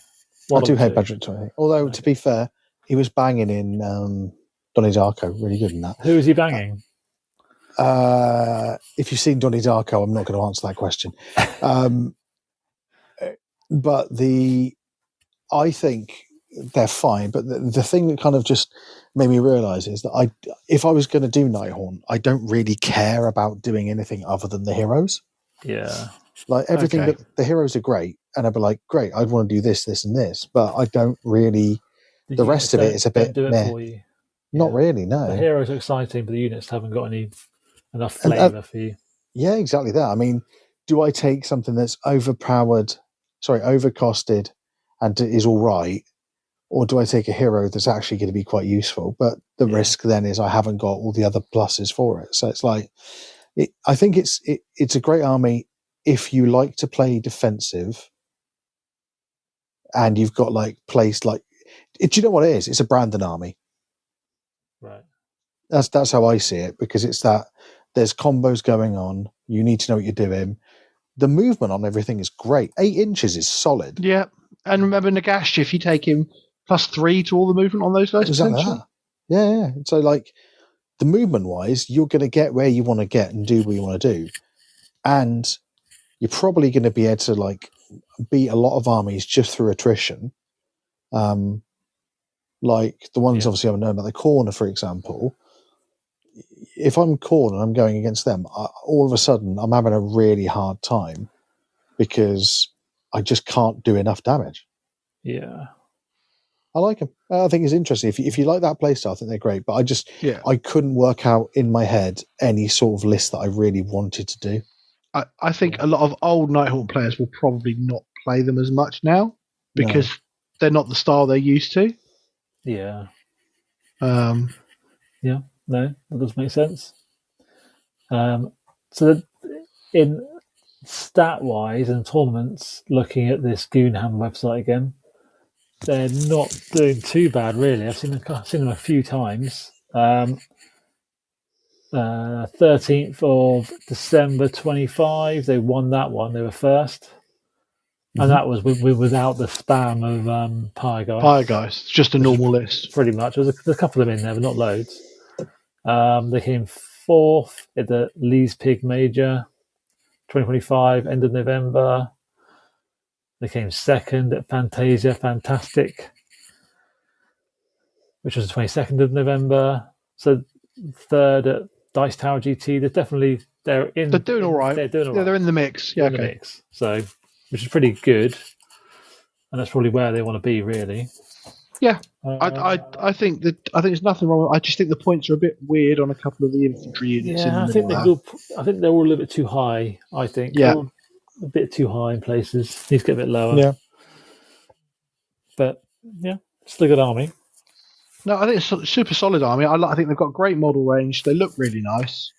And I definitely would be much more happy to play them now than I was in the past. They feel more like how Ghost should be to me now. Yeah. Yeah, exactly. That control buff, debuff kind of scare you kind of stuff. Yeah. That's good. Okay. Right. Anything else you guys want to add before we end the podcast? Well, we just got one question, Matt. What have you been looking at on the internet this week? Where's Lurking Worm's internet perv? I'm not perving on stuff. We know this. I know. We know what he's been looking at this week. Right. He's been watching the He-Man and She-Ra movie on YouTube. I didn't watch it this week. I watched it last week. No. No, the only thing I've been looking at. What have I been looking at on the internet? Oh, there's I tell you what we will be looking at. There's a preview show coming up soon, isn't there? Yeah, isn't it? Is it a week Friday? 16th. 16th, yep. Yeah, we'll be looking at that. And is it normal time as well? So it's like our time. I think is it one of those recorded ones? Hopefully, so it's our recorded, time, isn't it? I think it's 7:30. I want to say. Okay, that's in the evening. Sensible. Yeah. Okay. That's sensible. Well, that'll be good. Hopefully, see some cool more stuff. Any predictions for it from you two? What do you reckon? I've got no idea. No? It's a tough one. To be fair, I don't know what. So we've got Warhammer 40k, Age of Sigmar, Blood Bowl, and Horus Heresy. Apparently, according to the pictures. Horus Heresy is probably going to be more Horus Heresy models. More Space Marines, maybe. Probably a few. Yeah, probably a few. Unless they do Ruin Storm, which would be like some demons, that'd be interesting. I think the but it's going to be Custodes, actually, I reckon. But I think it's going to it's going to be Custodes. I think 40k is probably going to be all the narrative stuff. The new things coming out. The next book that was kind of leaked, wasn't it? Okay, yeah. That one the pictures were. You could basically read it, couldn't you? And then it'll be. Was it something like that? I think it was cool. That's it. And then I reckon it'll be in about 2 months' time, 3 months' time, when they get nearer to the end of the narrative thing. It'll be like, well, new edition. This is what it's going to be. Yeah. And I think I really don't know what AOS is going to be because I can't think of anything. There's still quite a few books to do, aren't there? Yeah. What haven't they done so far? They haven't put a roadmap up or anything yet, so maybe we'll anything get a like that, roadmap. have we? No roadmap. We've got no idea. Oh no, we saw the pictures, didn't we? There was those 4 pictures. One of them was Nurgle, and we've had Nurgle. Yeah. One was probably ogres because there was a Maw plate, but that could just be like a random model, couldn't it? For all we know. Well, it could be like they do those underworld things. Yeah, and it could be all sorts of underworld, stuff, could be don't anything. God, There was. I can't remember what the other 2 were. Was one Bone Reapers? Was it? Not sure. I can't remember. It looked Bone Reaper. But we might get a proper roadmap. That would be quite helpful. Yeah, that would be quite nice, wouldn't it? I'd be happy with just that, to be fair. Or maybe they stopped doing that now. Who knows? Well, it'd be interesting anyway to do, or to watch that. Yeah, we could definitely do a show on that. So yeah, we'll do a little quick show on that. Cool. All right. Well, I will put any contact details for the social malarkey in the description of this podcast episode. Yep. So we don't have to read it out. Sounds good to me. So anything else you guys want to add? Don't think so. People, you've got a month or so. Don't forget to get in touch and answer our question on the previous episode so we can respond and give people out prizes. So come on, respond. Yeah. Cool. All right. Well, thanks for listening, everyone. Bye. Cheers. Bye. Bye.